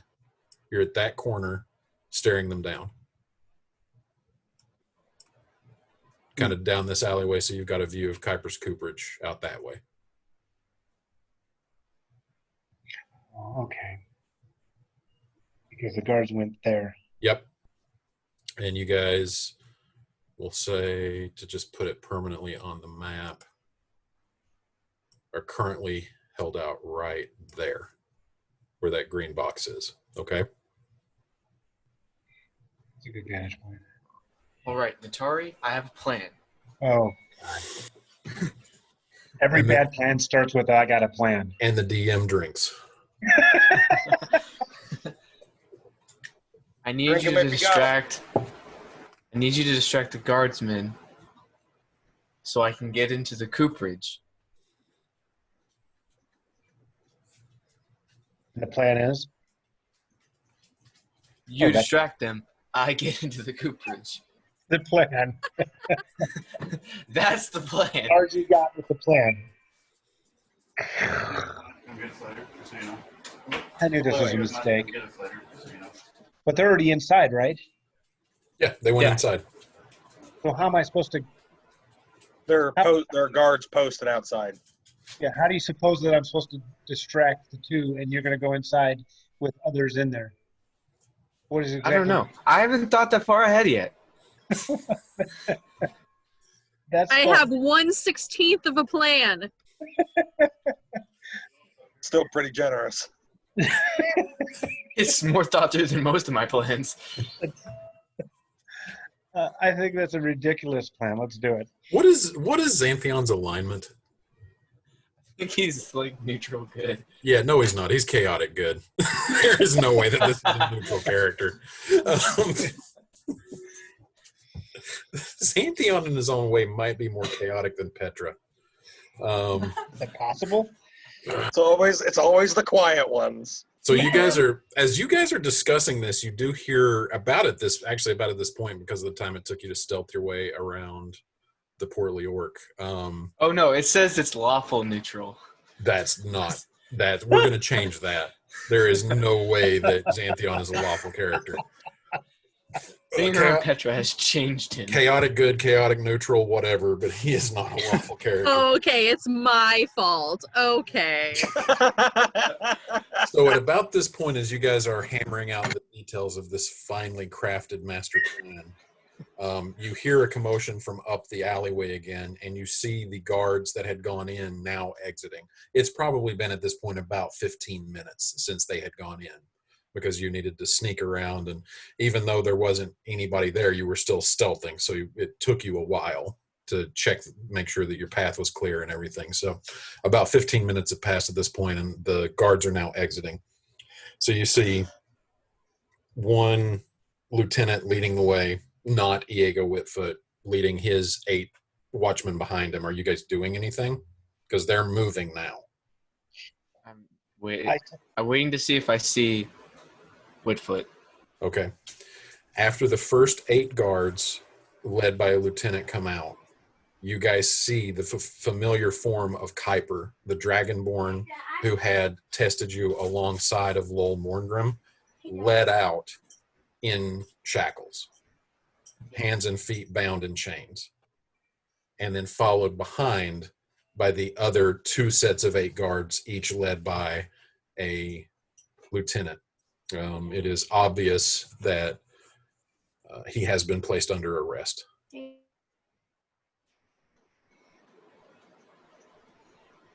I put my hand on his shoulder and say, the sneaking thing is not going to work. This is official business. We need to stay out.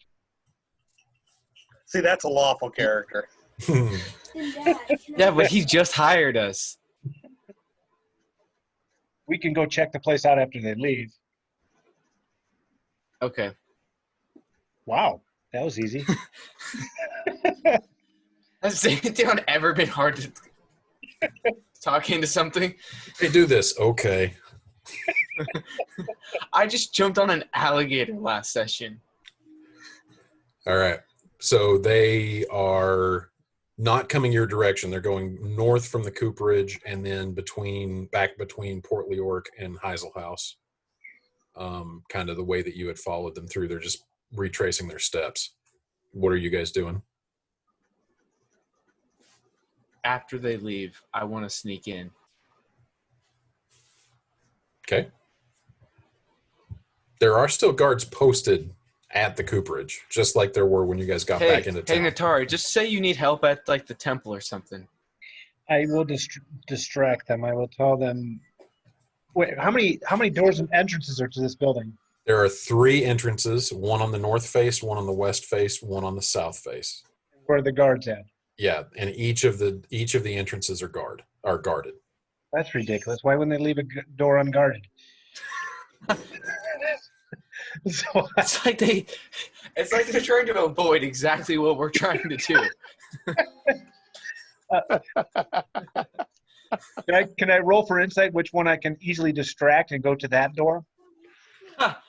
Just show a little leg. That's my motto. The problem being, from this vantage point, you can't see you see one of the doors. The door that you have the vantage from on the northern face of the Cooperage has 2 guards posted at it. You can try to sneak your way around and kind of take a look at the others, but when you came through Brewer's End back into the city, they were all guarded.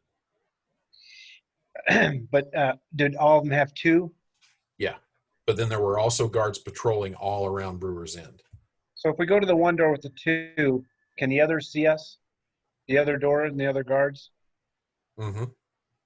The one on the north would not be able to see you. No, each of the entrances are going to be cut off from the other entrances. So whichever entryway you're going to, the other ones are not going to be able to see you. All right, well, then I'll go to one of the doors where the 2 guards can see me, and I suddenly have a heart attack and fall to the ground. Okay. First of all, roll me a stealth check to see you get around to there without being spotted. And then I got to roll a heart attack check. Heart attack a check. Well, that didn't I come like out the right. extra thrown in there. You know by now. Oh, no, it'd be acting. Is there acting? This is a performance check, yep. Okay, what was it? Stealth first. Okay. So you sneak your way around. And you are going, which one are you going to? The northern entrance or the western or the southern? Okay, so northern is that one. Yep. The southern is that one. No, that would be west. Oh, that'd be west. Because north is Southern. opposite south. Okay, you're making the door. So I should just go to this one right here. Okay. Sounds good. So you make your way down. Shit. Oh, he's gone, dude. He's gone. I was like, Hey, Xanthion, just remember, no plan survives first contact with the enemy. Just depends on who the enemy is. And as you step out, they notice you. And they said, "Halt! The city is under curfew. Please return to your home." Oh, I'm sorry. I'm trying to get there. Which way to the where's my performance? What? 0 per I don't like the music's called classic horror. That scares me for my plan a little bit.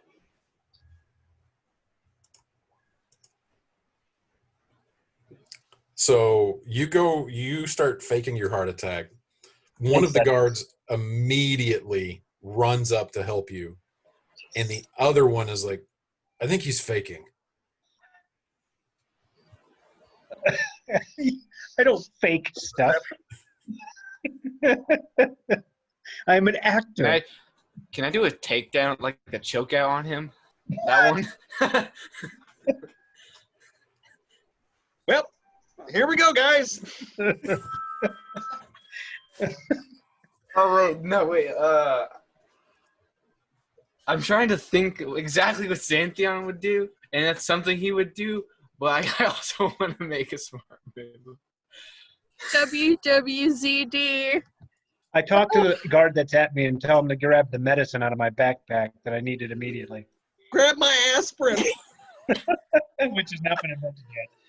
It's got the child-safe lid. Okay. Oh. You want the bear or the ibuprofen? Oh, shit. What happened to Scotty? He's upside down. Oh, there he is. Whew. Okay. So here we go. Oh, God. Hold on, because believe it or not, You prepped for this.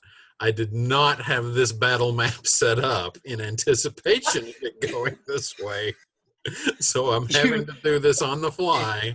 You should always be prepared. Especially when Xanthion's in the group. Well, Prepared for anything. I Be have, prepared for Petra to fuck. Be prepared for Xanthion to attack anybody.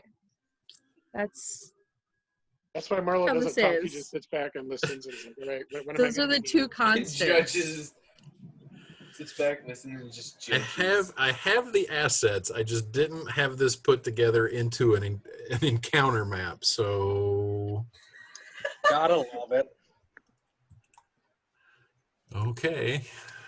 It doesn't have to be full combat. Doesn't it, though? Yeah. Yeah. Just the sad agreement. The resigned. While you're Oh, doing that, good can luck, I dude. cast Yes. Wait, he casts gas or passes gas? cast? Do, do, do, do, do, do, do, do, do, Somewhere the Jeopardy theme song is playing, right? Should have did a magic trick. Okay. Oh man. No, You're supposed to turn water into wine. That's what gets him every time, dude. Water into wine. That's Jesus's go-to.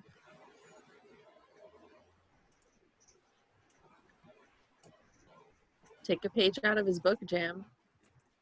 I, You can find one in every hotel. Yeah.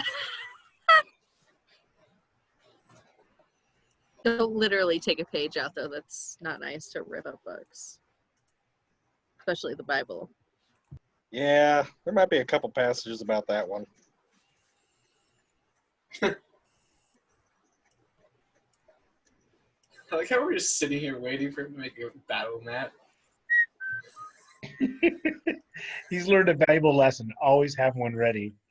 Well, no, I have all of this stuff ready. It's just getting this stuff situated where it needs to be, because I wasn't expecting an ambush of the town's guard. Silly me. Come on, Silly Shannon. me. I don't like your evil look in this whole thing. Yeah. It's like you actually enjoy this. Killing characters? Sometimes. I mean, if the price is right. Okay, there we go. That'd be good. Xantheon, you're back here. I like how you begrudgingly say that, Shannon. Natari, you are right there faking your heart attack. Yes. The guards corps are right here. This one is rushing to your aid. And at this point, I'm going to go ahead and ask everybody to roll initiative. Everybody. Well, no, not everybody. But yes, Felix, it's your turn. I sleep for 6 more seconds. I cast Booming Blade with my snore. Nice. Or Thunder Wave, that would have been funnier. Oh well, missed opportunity. Damn.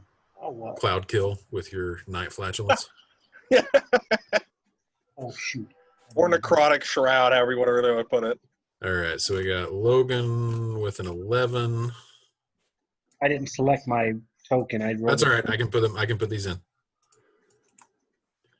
Add a turn. Now Jim has a chance to make his performance more believable and turn this whole situation around. I thought you said fake a heart attack. No, I said attack him in the heart. Ooh, thank you for that idea. Just save your flame while he's trying to help you. Oh boy. Can't wait to hear about this one in the morning. Oh, don't worry. You'll be the one picking us up from the jail cells. Okay, top of round 1. Natari, you've got one guard who is coming to assist, completely believing that you are in the midst of a heart attack. The other one has just said, I think he's faking. You are currently prone because you said you went down faking the heart attack. I'm going first. Whatever it is you want to do, yes. I look up and say, "Sacred flame, motherfucker." I would joke. Oh, So- should I not? No, maybe not. You said so that means I shouldn't do that. No, which one are you sacred flaming, if that's what you want to do? The guy, right, the sucker that believed I was having a heart attack. I couldn't hear you. What'd you say? Sucker that believed I was having a heart attack. The one that didn't believe? Oh, That the would one be this one right here. Oh, the one that did? Okay. Okay, so that is Teach you to be caring. Wait, does that make a lot of noise? It does not make a significant amount of noise, no. So it's not going to alert the other guards I because mean, it would be nice to. it's a fire. You want to silently kill him, It's radiant damage, so it's more like a column of divine flame. but it's not going to draw attention from other people. Uh, It's going to, because if we don't kill them with the first shot, they're going to scream like little girls anyways. If they make- see it, that somebody may see the light. You don't know for sure. I wonder if there's a way to attack him without drawing attention. You could hit him with your weapon. Weapons do I have? Equipment. I like my other character. I got better equipment. Can't crossbow him. I can hit him with a candle. God, What? hits him with candle. I can inflict unarmed strike. That's stupid. I'm not strike him, but choke him out. Choke him out. Let's do it. What's inflict wounds? Is that something says inflict wounds first level. That is a touch range, so you would have to get up and then approach him to do that. I can't touch Just him on keep the ankle. acting like you have a heart attack. He hasn't made it to you yet, so you could hold it, but if you're holding a spell, it is visibly obvious that you're holding a spell. I better just pretend try to sell the thing so I can draw him in closer. Okay, so use your action to make another performance check. Okay.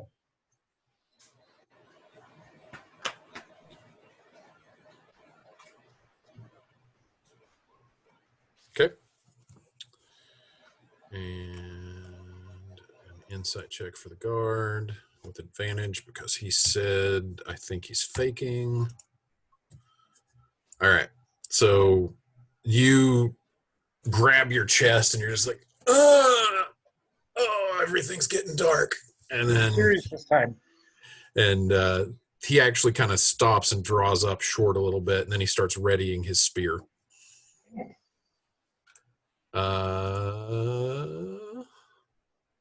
Let's see here. Xanthion, or no, actually it is his turn. He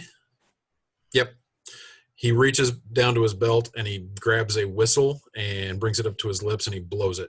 A shrill whistle pierces the night. At this point, we haven't done anything wrong. I just faked a heart attack. Yeah, nothing wrong with that.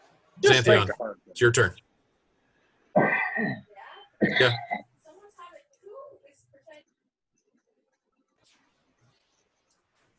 What is Xanthion doing?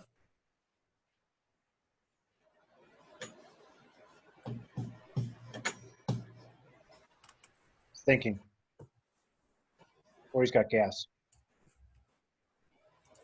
He's actually thinking, guys.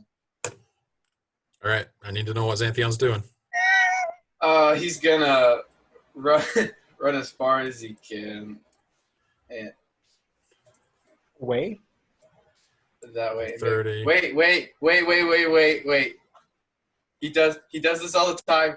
We're just trying to get back to the Grimlock. Ooh. Roll me a persuasion check.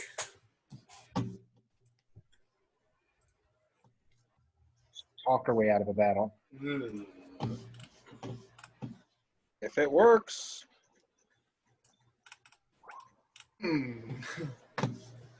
not very good.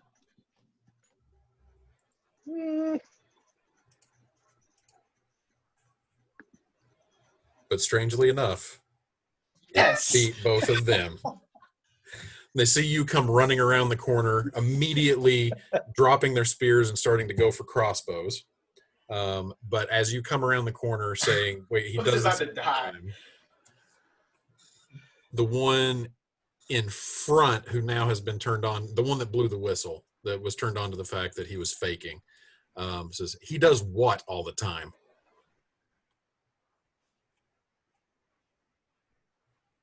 This makes a scene. He needs a lot of attention. Okay. Are we talking about me or my character? All right. This guy Yes. takes a step up this way, also taking a beat on you, Xanthion. He's holding his action, so he is not attacking. But he does shout at you to halt. I stop moving. That's his turn. Top of round 2, Natari, you're up. A terrible mistake has been made. I just have gas. We need to get back to where you need to get back to.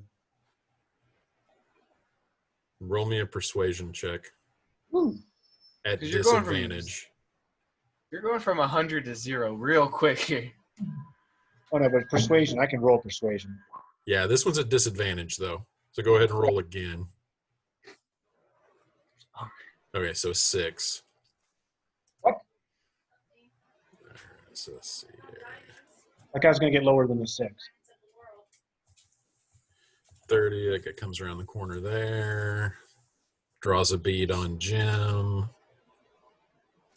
This guy, 5, 10, 15, 20. And he can't because he's blocked, so he goes there. All right.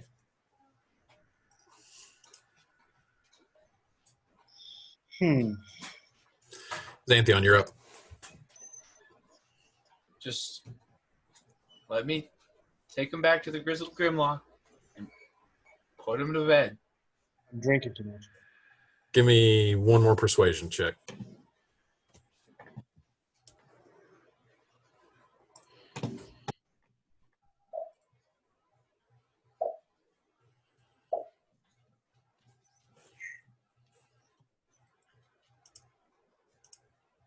Oh my God, these guys are really rolling terrible tonight.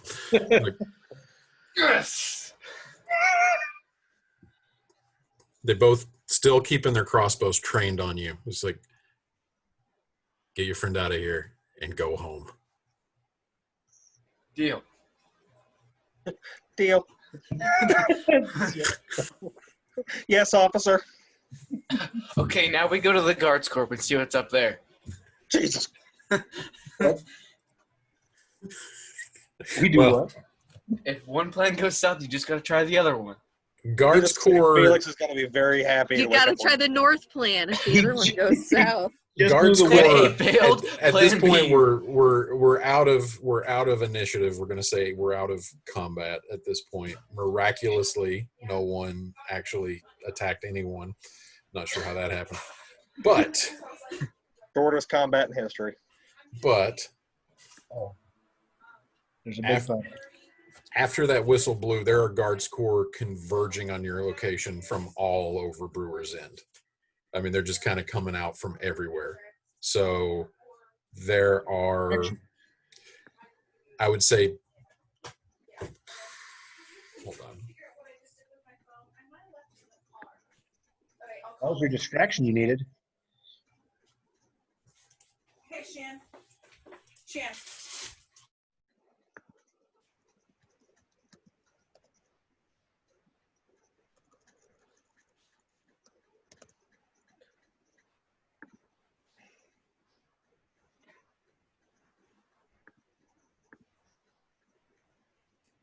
All right. So there are 12 Guards Corps watchmen who escort you back to the Grizzled Grimlock. I knock on the door. A little overkill. It must be dangerous. It takes a good while before anybody comes to the door. It's easily 1:30 in the morning by this point. But eventually, a very bleary-eyed Faisal Rumscorn opens the door, clenching a longsword, sees you, sees 12 Guards Corps standing behind you.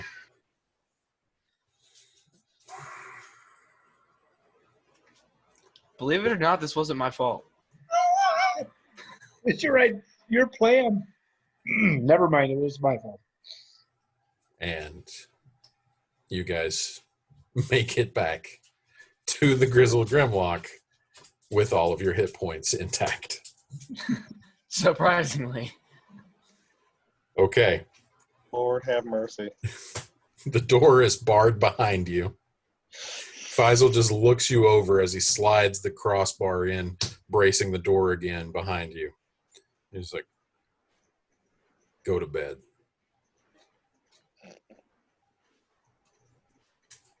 Good job, guys. I go to my room and wait for Faisal to go to bed and sneak out.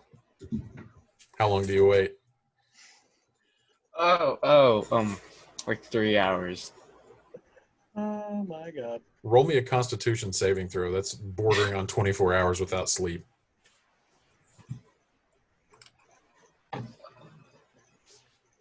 Also, waiting 3 hours basically puts you at morning. So, yeah, nope, you pass out.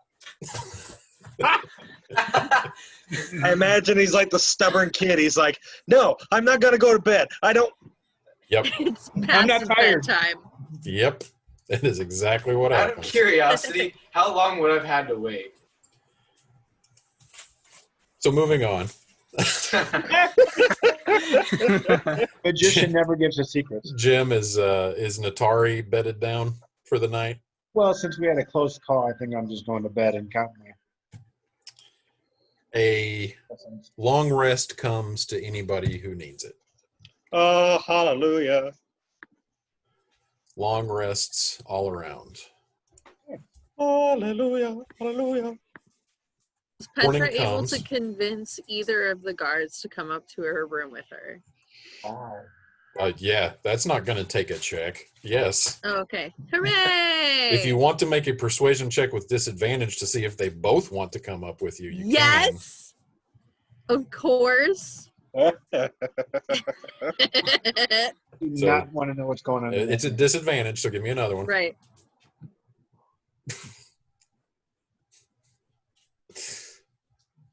The next morning,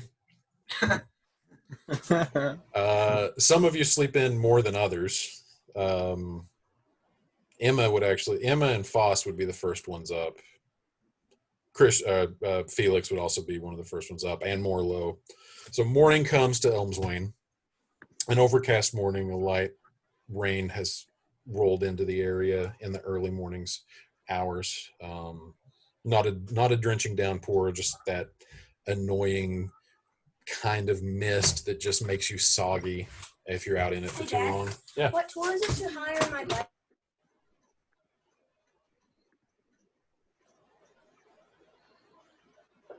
He just talks and walks. I love it.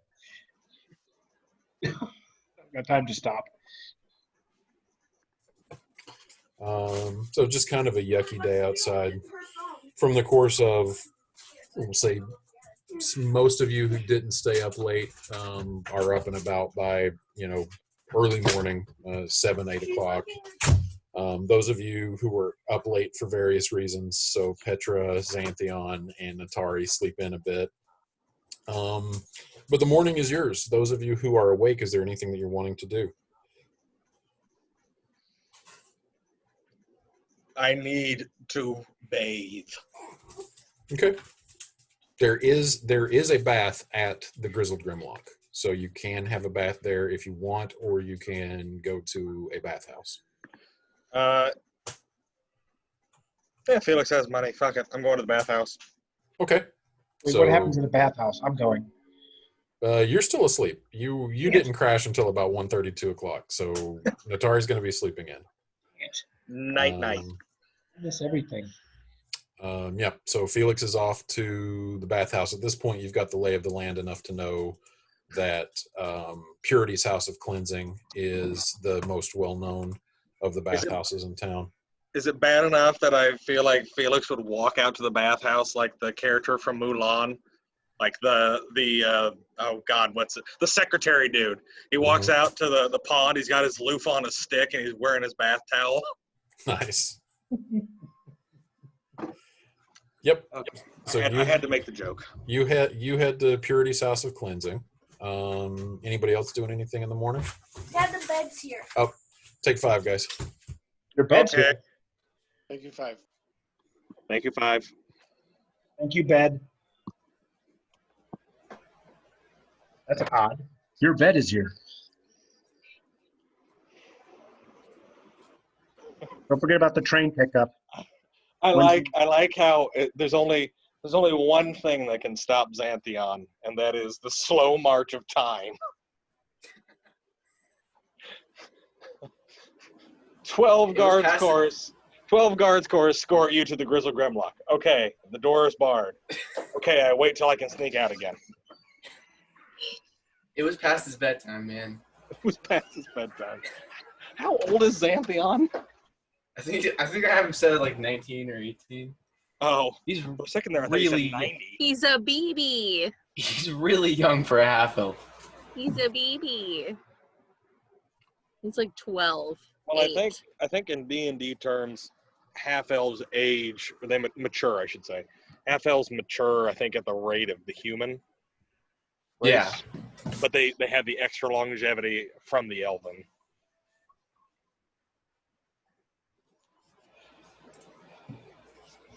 Scott, you cooking any good food lately? It's like, I made a shitload of salsa with that new knife I got. Oh, that thing's badass. You got a new knife? Yeah, I ordered one of those German cleavers. Oh wait, are you talking about the Siberian knives, the one that's kind of looks like a butcher's knife, but it has a rounded nose to it? It's a Serbian knife, from Germany. Yeah, it's awesome. It took like 2 months to get it because of they only forge them certain times during the year, and they started forging right when the pandemic started over there, and then I ordered it after, I don't know, probably a week or two of it being here. And so between the pandemic and it being hand forged and traveling, through DHL overseas and into customs, I just got it. It was almost 3 months. Yikes. But it's it's expensive, but it's well worth it. I love it. It's like back in the old days when you had to order things through a catalog.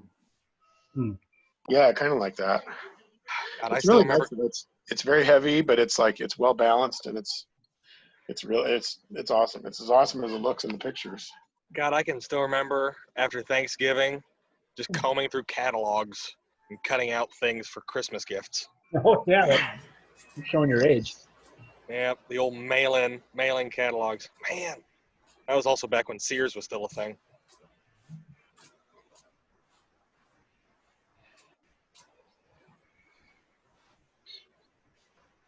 Yeah, Logan, I was going to say, it's when you get into like the maturity rates of the different races, it's like, it's goofy because it's that moment when you realize in Lord of the Rings that Gimli is like over 100 years old and he's still young for dwarves, and Legolas is obviously almost 1,000 years old or something like that.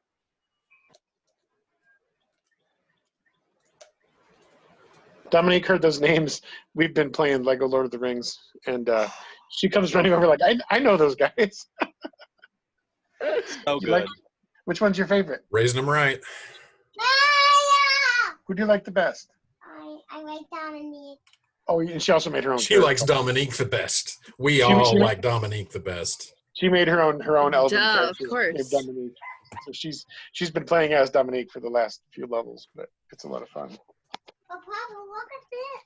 Hey, if you have a choice, play as Dominique or any other character, you obviously play as Dominique. Well, yeah. It's like that old saying that, if it's always best to be yourself unless you can be Batman. In that case, be Batman. Be Batman. If you can be Dominique, be Dominique. I mean, duh. Go in. Don't be bad girl. All right, just giving long rests to the people who couldn't be here. So Aaron, I know you'd appreciate this.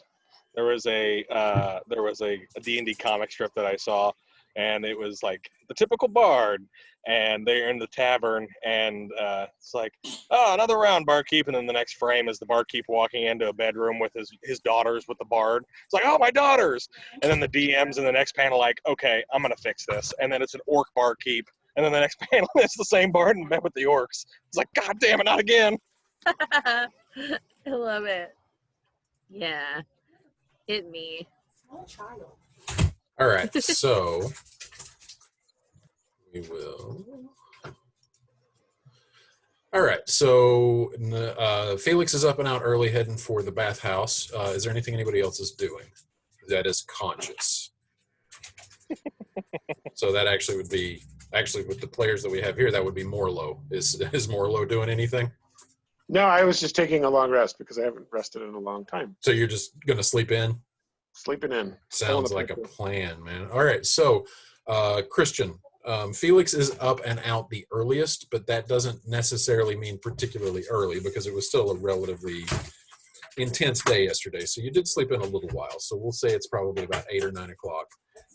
The Elmswain is up and awake under whatever this new normal is. There is commerce, people around, going this way and that, seeing to this or that business, especially up around the Grizzled Grimlock in that residential area, people in that area, and the Guards Court Keep. Guards Court Keep, of course, as soon as you come out the door, just a buzz of activity. The Market Square full of people, checking the notice board, seeing several of them seeing the Reeves notice of essentially not shelter in place, but basically just watch your ass for the first time, and just nervous excitedness. Not any idea what's going on in the city, but roll me a perception check just as you're strolling. Okay. Actually, you know what? What is Felix's passive perception? Passive is 11. Yeah, that's plenty. I'm not even going to make you roll for this. As you are walking through, you catch snippets of conversation that clue you into the fact that Kuiper, the Dragonborn owner of the cooperage, has been arrested in conjunction with the attacks that occurred yesterday. Interesting. Well, there were mentions of kobolds, so that is not unfathomable. And then you make your way south. And as I get to the bathhouse, I realize, oh, wait, Ellie's just a bit further down here. I want to check on Ellie. Not even further down, literally across the street. Oh, so I Yeah. turn around and check on Ellie's establishment. So you get to salvage. The door is open. It is open for business. So do you just walk in? Yes, I kind of poke my head in. Knock, knock. And you see Ellie behind her workbench with her mortar and pestle grinding something up, and she looks up at you and she's like, "Oh, Felix, hello. How are you?" Doing all right. How are you? As well as could be expected. Survived unscathed. Well, I'm glad to see that. We got into town late yesterday, and I couldn't stop thinking about you and Lucretius and all those we've met. Thank you for that. I'm fine. Crazy day yesterday, but I'm glad to see that you're okay. And likewise to you. Tell me, I know it's early in the morning, and you might hear more later. I heard that Kuiper was arrested?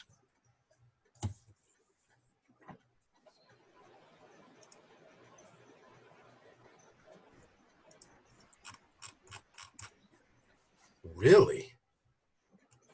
Yes, apparently he was arrested in conjunction with whatever happened yesterday. I guess people said something about kobolds being at the scene of the attack, and obviously Kuiper having some connection there. By the gods, I hadn't heard that. I don't know him personally, but he's a pillar of the community. What was Kuiper's profession anyway? He owns the largest cooperage. He's the principal cooper for the Brewers Guild. Obviously, okay. being a brewing town, we're known for that trade. So obviously barrel making is incredibly important. Okay, thank you. I was like, I can't remember what cooperage means. Yeah, no problem. I got you, fam. I got you. Hey, you see me? I got you. No, but just beyond that, he's a pillar of the Brewers Guild. He's a philanthropist. He's funded so many projects in the city. But I can't believe it. And I'm sorry to have cast any more dark clouds on your day than were already present. No, it's all right. It's all right. Thanks for stopping by and checking on me, Felix. I really appreciate that. Well, of course. Please be safe. Obviously, Elmswain is it's not as safe of a place as I had thought it was. Take care of yourself. Will do. And you as well. Let me know if there's anything I can do for you. Thank you. And I exit. Yep. And I go to the bathhouse. Yep. And as much as I would love to role play Felix taking a bath, we're just going to say that you can hold on. I got the details. Interesting thing of note that there is a purple tiefling that greets you as you enter, who introduces herself as Purity of Purity's House of Cleansing. Pleasure to meet you, Purity. My name is Felix. And it is, the public bath would be 5 copper. Private bath would be 2 silver. If you would like musical accompaniment with your private bath, it would be an additional 3 silver. In addition, massages are available for 4 silver. Recitation of poetry would be 2 silver. And if you need anything mended, they will cast the mending cantrip to you on anything that you need mended for 2 gold pieces. I give her 5 silver. Some music actually would not be bad with a private bath. Okay. And she, a very pleasant woman, leads you into a private bath, draws a curtain that she sits behind to give you privacy, and plays a lute for the entirety of your bath. Oh, wonderful. That's a musical instrument. It's a musical instrument. One by one, unless there's anything else you want to do. When I'm done with the bath, I'll head up to Lucexus's. Okay, we'll get to that. By this point, though, everybody else would be starting to get up and around. So, Xanthion, Xanthion, you wake up. Xanthion. I'll just wait till you're done. Well, wait. Jim would be up first, but I just want to do this real quick. Xanthion, you wake up. What are you doing? Going to the guards corps. You open the door, and Faisal Rumscorn is asleep, leaning up against the wall opposite your door, with his long sword still in his hand. I shake him awake.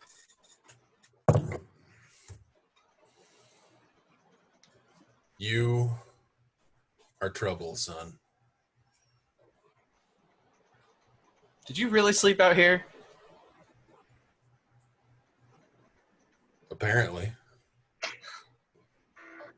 It's hard to keep an all-night watch at my age, kid. I would have been fine. I'm old. Give me a hand up. And he reaches up a hand that's missing a pinky finger. I help him up. Gets up and he groans and he stretches and he just pats you on the shoulder and he's like, you remind me a little bit of myself when I was your age. You really need to snap out of that shit now, son. You remind me of myself at that age. I hated myself at that age. Let's go get you something to eat for breakfast before you go out and get another dozen guards corps on your ass. That wasn't my fault, surprisingly. It never is. Jim, what is Natari doing?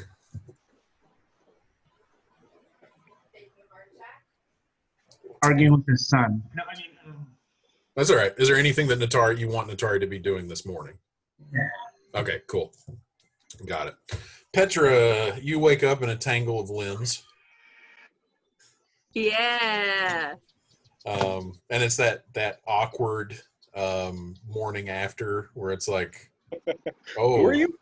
wait, what? Oh God, we were on duty for all of that.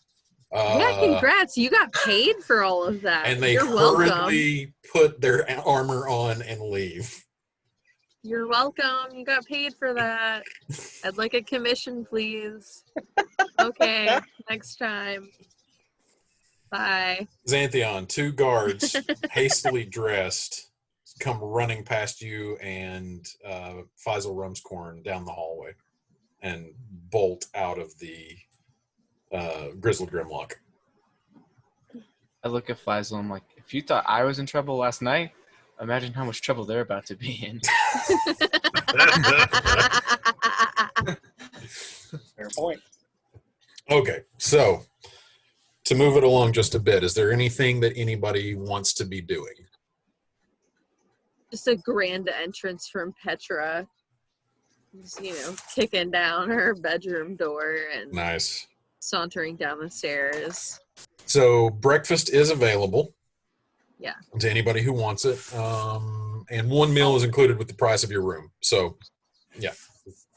Breakfast is had for those who want it. And Xanthion is heading to the Guards Corps. Yeah. Okay, so breakfast is had. Stealthily. Sure. Sure. Roll stealth. It's like Kronk Bright when as he's trying to day. get rid of Cusco. It's like 10 o'clock in the morning. But sure, roll stealth. Okay. And just because the timing on this would work out just fine, and because his passive perception is high enough, Xanthion, you're trying to sneak your way literally across the lane because the Grizzled Grimlock is here and the Guards Corps is there. You could be watching out the window if you wanted to. But you're stealthing your way across the lane toward the Guards Corps keep right as Felix walks up going toward the House of Ill Decision. Felix, you see Xanthion creeping his way across the lane, trying to be nondescript, and in the process, with your high passive perception, sticking out like a sore thumb. Xanthion, what are you doing? Xanthion jumps and is just like, Kuiper's in there. What'd you say? Kuiper's in there. Oh, well, I had heard that he was arrested. Yeah, I know. I was there, kind of. It's a long story. What did you do? I didn't do anything, surprisingly. At this point, the conversation has been loud enough that Faisal Rumscorn leans his head out of the door of the Grizzled Grimlock and says, I don't know, but he had an escortment of 12 guards bring him back last night with your priest friend. It wasn't my fault. It was Natari's. Natari, at this point, you're downstairs eating breakfast, so you hear this. Natari! I asked for a distraction. He had a poor distraction. I rest my case. Look at him. Gods. I had a plan. That's the worst thing you could say. Exactly. How many times have you said that and either an old woman has been stabbed or somebody got downed? Is Petra down there right now? Oh, God, yes. Yeah, absolutely. Just because I want to insert Petra into this. Please. Felix is just sitting there like this. Petra leans out of the same window that Faisal is leaning out of and says, get the fuck back in here before I kick your ass in the streets. I can't believe I'm saying this, but I agree entirely with Petra. Get your ass back in the Grizzled Grimlock. We will tag No, we need to figure out why he's there. We can figure that out in good time. If he's imprisoned, he ain't going anywhere. So, go. I continue to walk towards the Guards Corps. That's it. Done. Done. Petra hops out the window. Yep. Yep. Okay, you're out in the lane at this point. Yeah. So, yeah. She steps in front of Xanadu Okay. and crosses her arms, Whatever that. puffs out her tail. Oh, Christian said hi. Yay! With whatever. Here's me with tools while he sits around doing nothing. Yep. We're all collectively dissociating. I deserve She that. does all the work. I deserve that. Anyway, with whatever that weird tabaxi ability is that lets you move faster than the speed of light, you have no problem getting around him. So you're in front of Xanadu. I Pantheon. flick him on the nose. I flick him on the nose and say, "Get back inside, Xanadu." We never agree on anything, but we're both agreeing on kicking your ass, so you better believe it's gonna get kicked. You hear Felix from down the lane. Listen to the cat. I'll go back inside if Morlo agrees. For the love of God. You have stirred the turtle to action. I hope you are prepared for the thunder you have called down upon yourself. If he thinks I'm being ridiculous, I'll go back inside. Scott? We're the bad influences and we think you're being ridiculous. So really you should be listening to us. Marlo's just sitting here looking at them all. Morlo, would you like to weigh in? Would you care to weigh in? Please do. No. I see this as an absolute win. I just imagine Morlo like sunks his head back into his shell and just pours the beer or whatever he's drinking into the hole. It's canon. It's canon! There it Yes! is. It actually happened. Yep. Oh, thank you, Scott, for doing that. That was fabulous. Petra goes, "Felix, I'm going to flick him on the nose." Do one for me. Okay, I'm going to flick you twice.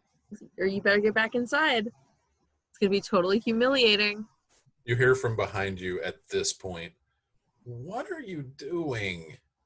And you see Emma has made her way out into the lane. You know what? Lesson 4, Emma. Emma. Kuiper's in the Guards Corp right now. Do you want to go check it out? How dare you, first of all, bring a little girl into your shenanigans. You are not shouldn't prepared. either. That's a terrible idea.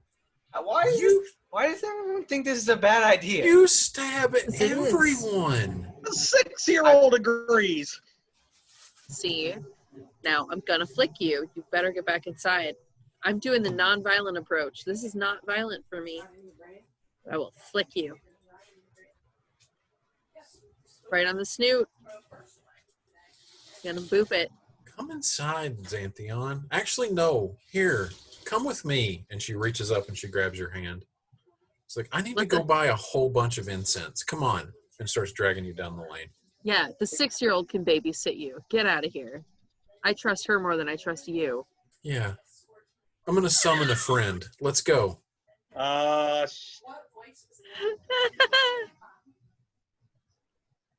on. Fine. Come on. Fine. Felix, you arrive at the House of Ill Decision. How is it? It's closed. It's a bar. It doesn't open until the afternoon. Oh, I thought it was a bar and inn as well. Nope. It is next to Flarty Buck's boarding house, so it gets most of its clientele from the boarding house that it is physically attached to. But it itself is known to be one of the rowdier inns in Elmswain, so it does not open until lunch. Oh, darn, I should have asked him if he wanted to go get a bath, too. Shit, I could have had company. I had free company. So I knock. Lucretius. Lucretius. It's Felix. Are you there?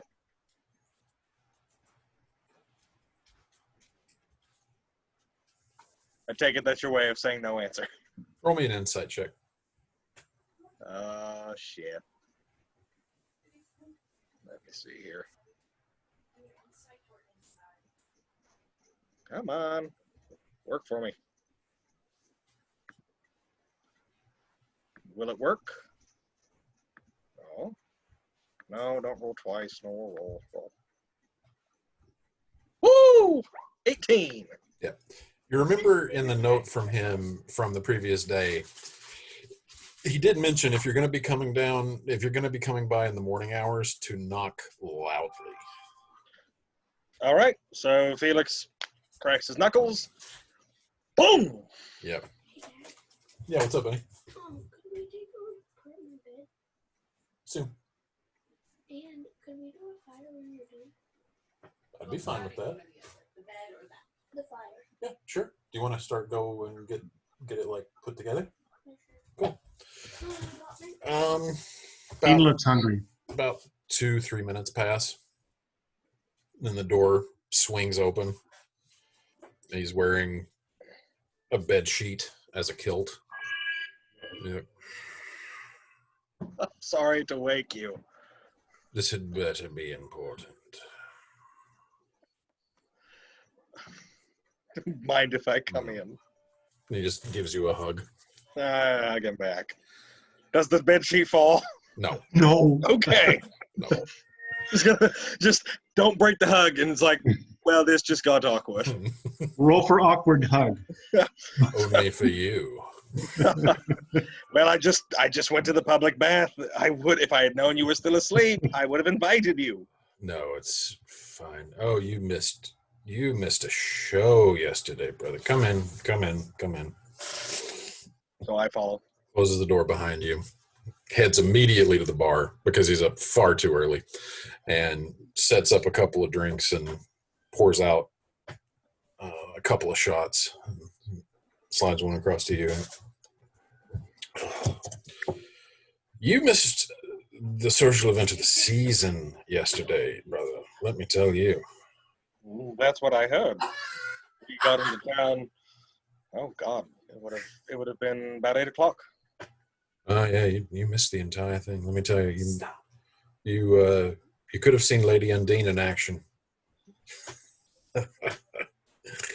Really? That would have been a sight. Oh yes. So, as a member of the Conclave, do I know what level caster she is? She's not an archmage, but I mean she's on the Theurgic Assembly, so I mean she's one of the more powerful sorcerers in the. So she's at least Sabian a 7 Conclave. or 8 level caster. I mean, you would assume so. Yeah. I mean, she's known to be powerful, so she's got a name for herself. I'm sure that would have been a sight to see. Any particular interesting spells? Oh, and she has an assortment, but you'll see some scorch marks around town from her. Well, good to see that she lives up to her name. So, well, no, I apologize. It's not business I'm here on. It's just I came by to see if you were all right. I'm touched. Thank you. No, really, I am. Really, no. It's so hard to turn this off. But no, really, I appreciate it. Thank you. I'm fine. Everyone's fine. We're all fine. We're all fine here now. Thank you. How are you? No, it's no. I wish you had been here. It would have been fun to see what you can do in a pinch. I don't know. I actually do have a question for you then. Does the name Gottimer Golyagar ring a bell? Your brother really wants you to help him, Lily. I think you could put the game down and go outside. Oh, that dreadful little person who keeps putting the postings on the board in the market square. Yeah. Ah. He's a necromancer. I figured as much. He's not connected at all with what happened. Oh, well. All right, then. Good to know. He had a strange request. he was agreeable enough to offer assistance, but he said that the way we described the undead was so unlike the usual that we should bring him a life specimen. Well, you may want to check with Captain Rind. Them, as far as I know, they were all put down, but there might be some still up and about. All right, will do. Thank you. Well, I'm glad you're alive. Right as rain. My little friends got to come out to play yesterday, so I'm feeling just fine. And Felix kind of gives him the raised eyebrow of, what? I'll have to show you sometime. Also, I do have a favor to ask of you. And I have something that I don't speak Infernal. Okay. But I need you to look at something for me. This is taking an interesting time. Go right ahead. And Felix asks to go into his private room, and that's where I'll end it. Anytime. All right. Unfortunately, not that kind of call. But needless to say, when you see it, it might kill the mood. That's easier said than done with me, but okay. All right. So, to be continued. All right. Is there anything else? This day is open. You have no obligations today. What are you guys wanting to do? Did Petra see where Felix went? He was walking up. After the altercation? He was, roll me a perception check. Let's see how much Petra noticed.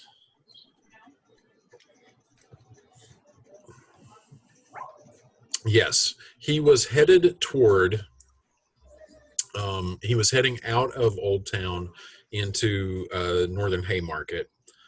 And given the direction that he was traveling, in that area, really the only thing that you are familiar with that you and he have shared in common is the House of Ill Decision. Yeah, she's going to follow him and assume that that's where he's going. Okay, fair enough. What are you wanting to do? I just want to snoop. Oh, okay. And try to listen in onto the conversation they just had. Tell you what, just roll me a stealth check then. You said stealth? Yeah, because I'm assuming you're wanting to be unobserved. Yes. Felix just awkwardly side-eyeing. Wow. Oh. I have a +7. I rolled a 2. That's so sad. So I'm going to say, yeah, actually that would work because you were involved with a little bit of back and forth afterwards. And the timing works out well enough. I'm going to say that you kind of walk up just in time to notice that you get around the corner, you see in the door just in time to see them go into the back, basically. So you see them, you catch the last few words of that. Roll me another perception check because you're actually trying to hear through the door. So that's easier said than done. Okie dokie. Yeah, you can't make out much of the conversation. So yeah, you notice, you basically just get around the corner in time to see them heading back into where you know that Lakexius's private study is, back in the back of the House of Ill Decision. Gotcha. Okay. Petra's just going to go in and burst into his office then. The door is locked. Yeah, she's going to pound on it then. She's going to... the door to the office. No. I mean the actual door to the House of Ill Decision. The door to get in. Okay. Yeah. Because you can't make it to the door to the office. You have to get into the tavern first. Can I sneak in? Are you proficient in thieves' tools? Maybe. I don't know. It's fine. I'll just bang on the door for now. Okay. So there is a bang on the door. Bang, bang, bang. It's very rhythmic. It's weird. Weirdly rhythmic. Got a nice flavor to it, you know? Felix is like, there's only one person that could be. No. I figured Lakesis will probably respond first. She's just going to keep going till somebody answers. She'll wake up the whole neighborhood. No, I mean, Sheriff. the city's awake at this point. Yeah. Well, The door opens. It is Lakesis. And the bed sheet is gone. Hey! Hey! Well, good morning. I see you've had a great night. Did I interrupt something? Roll for length and girth. Oh, I'm sorry. Did I interrupt something with your brother? Ew. Welcome to Alabama. Roll Tide. Roll Tide. Oh my God. Oh. Oh, dear. Oh, my word. Oh, well, if it isn't one of my favorite customers, what can I do for you? Oh, I was just snooping, and then I couldn't hear anything, so I figured I'd just come say hi. Because I missed you so much. And Lakesis looks back over his shoulder at you, Felix, and says, do you want her to be a part of this, brother? No. Yes. Have a wonderful day. Hugs and kisses. And the door slams right in your face. Oh, You guys that's suck. cold. It's really cold. Okay, now she's going to try to sneak in somewhere.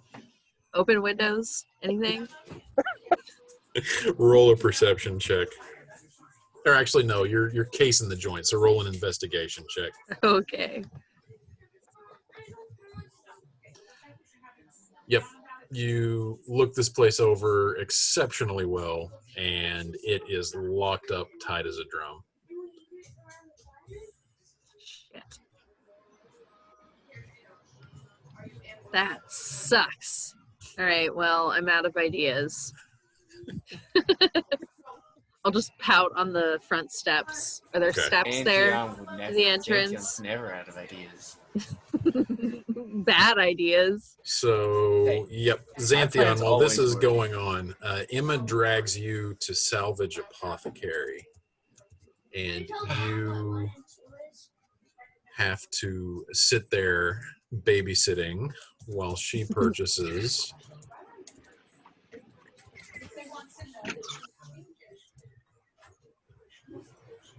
You act like really nice yourself. Nice. 10 gold pieces worth of charcoal, incense, and herbs. And then, on your way back, hold on just 1 second here. After she buys that from Ellie at Salvage Apothecary, Just think of what you do. she hands you, she's walking and she's like, oh, yeah, I made this for you. And she hands you a vial containing a amber liquid. What is it? It's poison.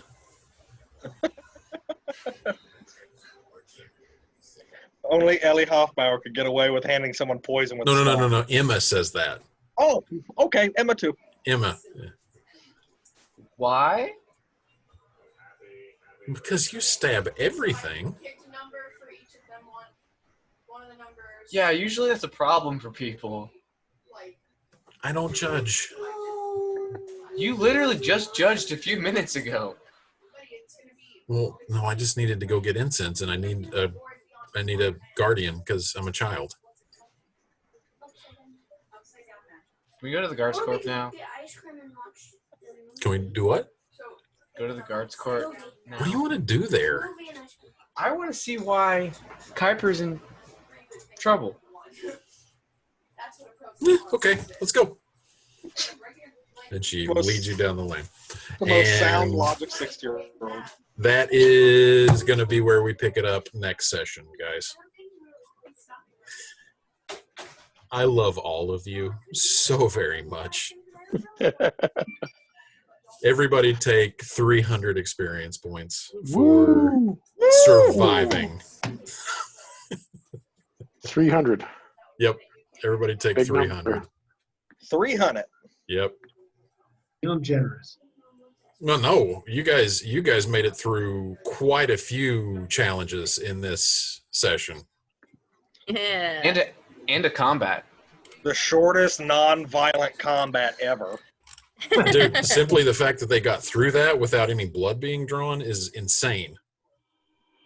If that turned violent, Natari and Xanthion would be dead. Yeah, dude. I mean, that 100%. Brewer's End was crawling with Guards Corps, and they managed to get the alarm off. So you guys, it would have just kind of been like that scene in World War Z where the zombies just like keep piling up until they actually get over the wall of the city. Like, I mean, that's just, I mean, yeah, no. So good job that Xanthion actually managed to solve a problem that didn't involve stabbing somebody. Wait a minute. He solved the problem that he created. No, Dude, no, still. I didn't Also create that. that problem. Even that is improvement. I Okay, yeah, didn't you're create right. the problem of the guards not believing your heart attack. No, excellent job. So yeah, 300 XP to everybody. You did ask a religious man to lie for you, though, and that's kind And of he on went you. along with it, strangely Yeah. enough. Like, of course he's bad at it. Oh, and before we leave, Petra, as you're pounding on the stoop, all you hear is the door open to the study, and then you just hear Felix very softly, "Do you really have to drop the towel?" Roll Tide. No, it's just a little something extra. All right, all right. If something's worth Can doing, she it's hear worth that? doing well. Oh yeah. Okay. Well, I enjoyed it. I'm still mad, though. I'll make it up to you. You're very thoughtful. All right. All this happening between the door. Yeah, absolutely. All right. So Morlow's absolute refusal to take a position is rapidly becoming my favorite part of this campaign. Yep. Mortal Love it. thing. All right. So session in 2 weeks, we will talk on the chat about when works for everybody. Okay. Sounds good. All right. All right. Thank See you. you guys later. Oh, this is I just saw Bye. Dean staring over my shoulder creepily. That is, Dean, you look hungry. as all of my family is screaming from the other room. Good sesh, bros. Good sesh, bros. Good sesh, Good bros. sesh. All right. Shaka bra. All right. See See ya. y'all.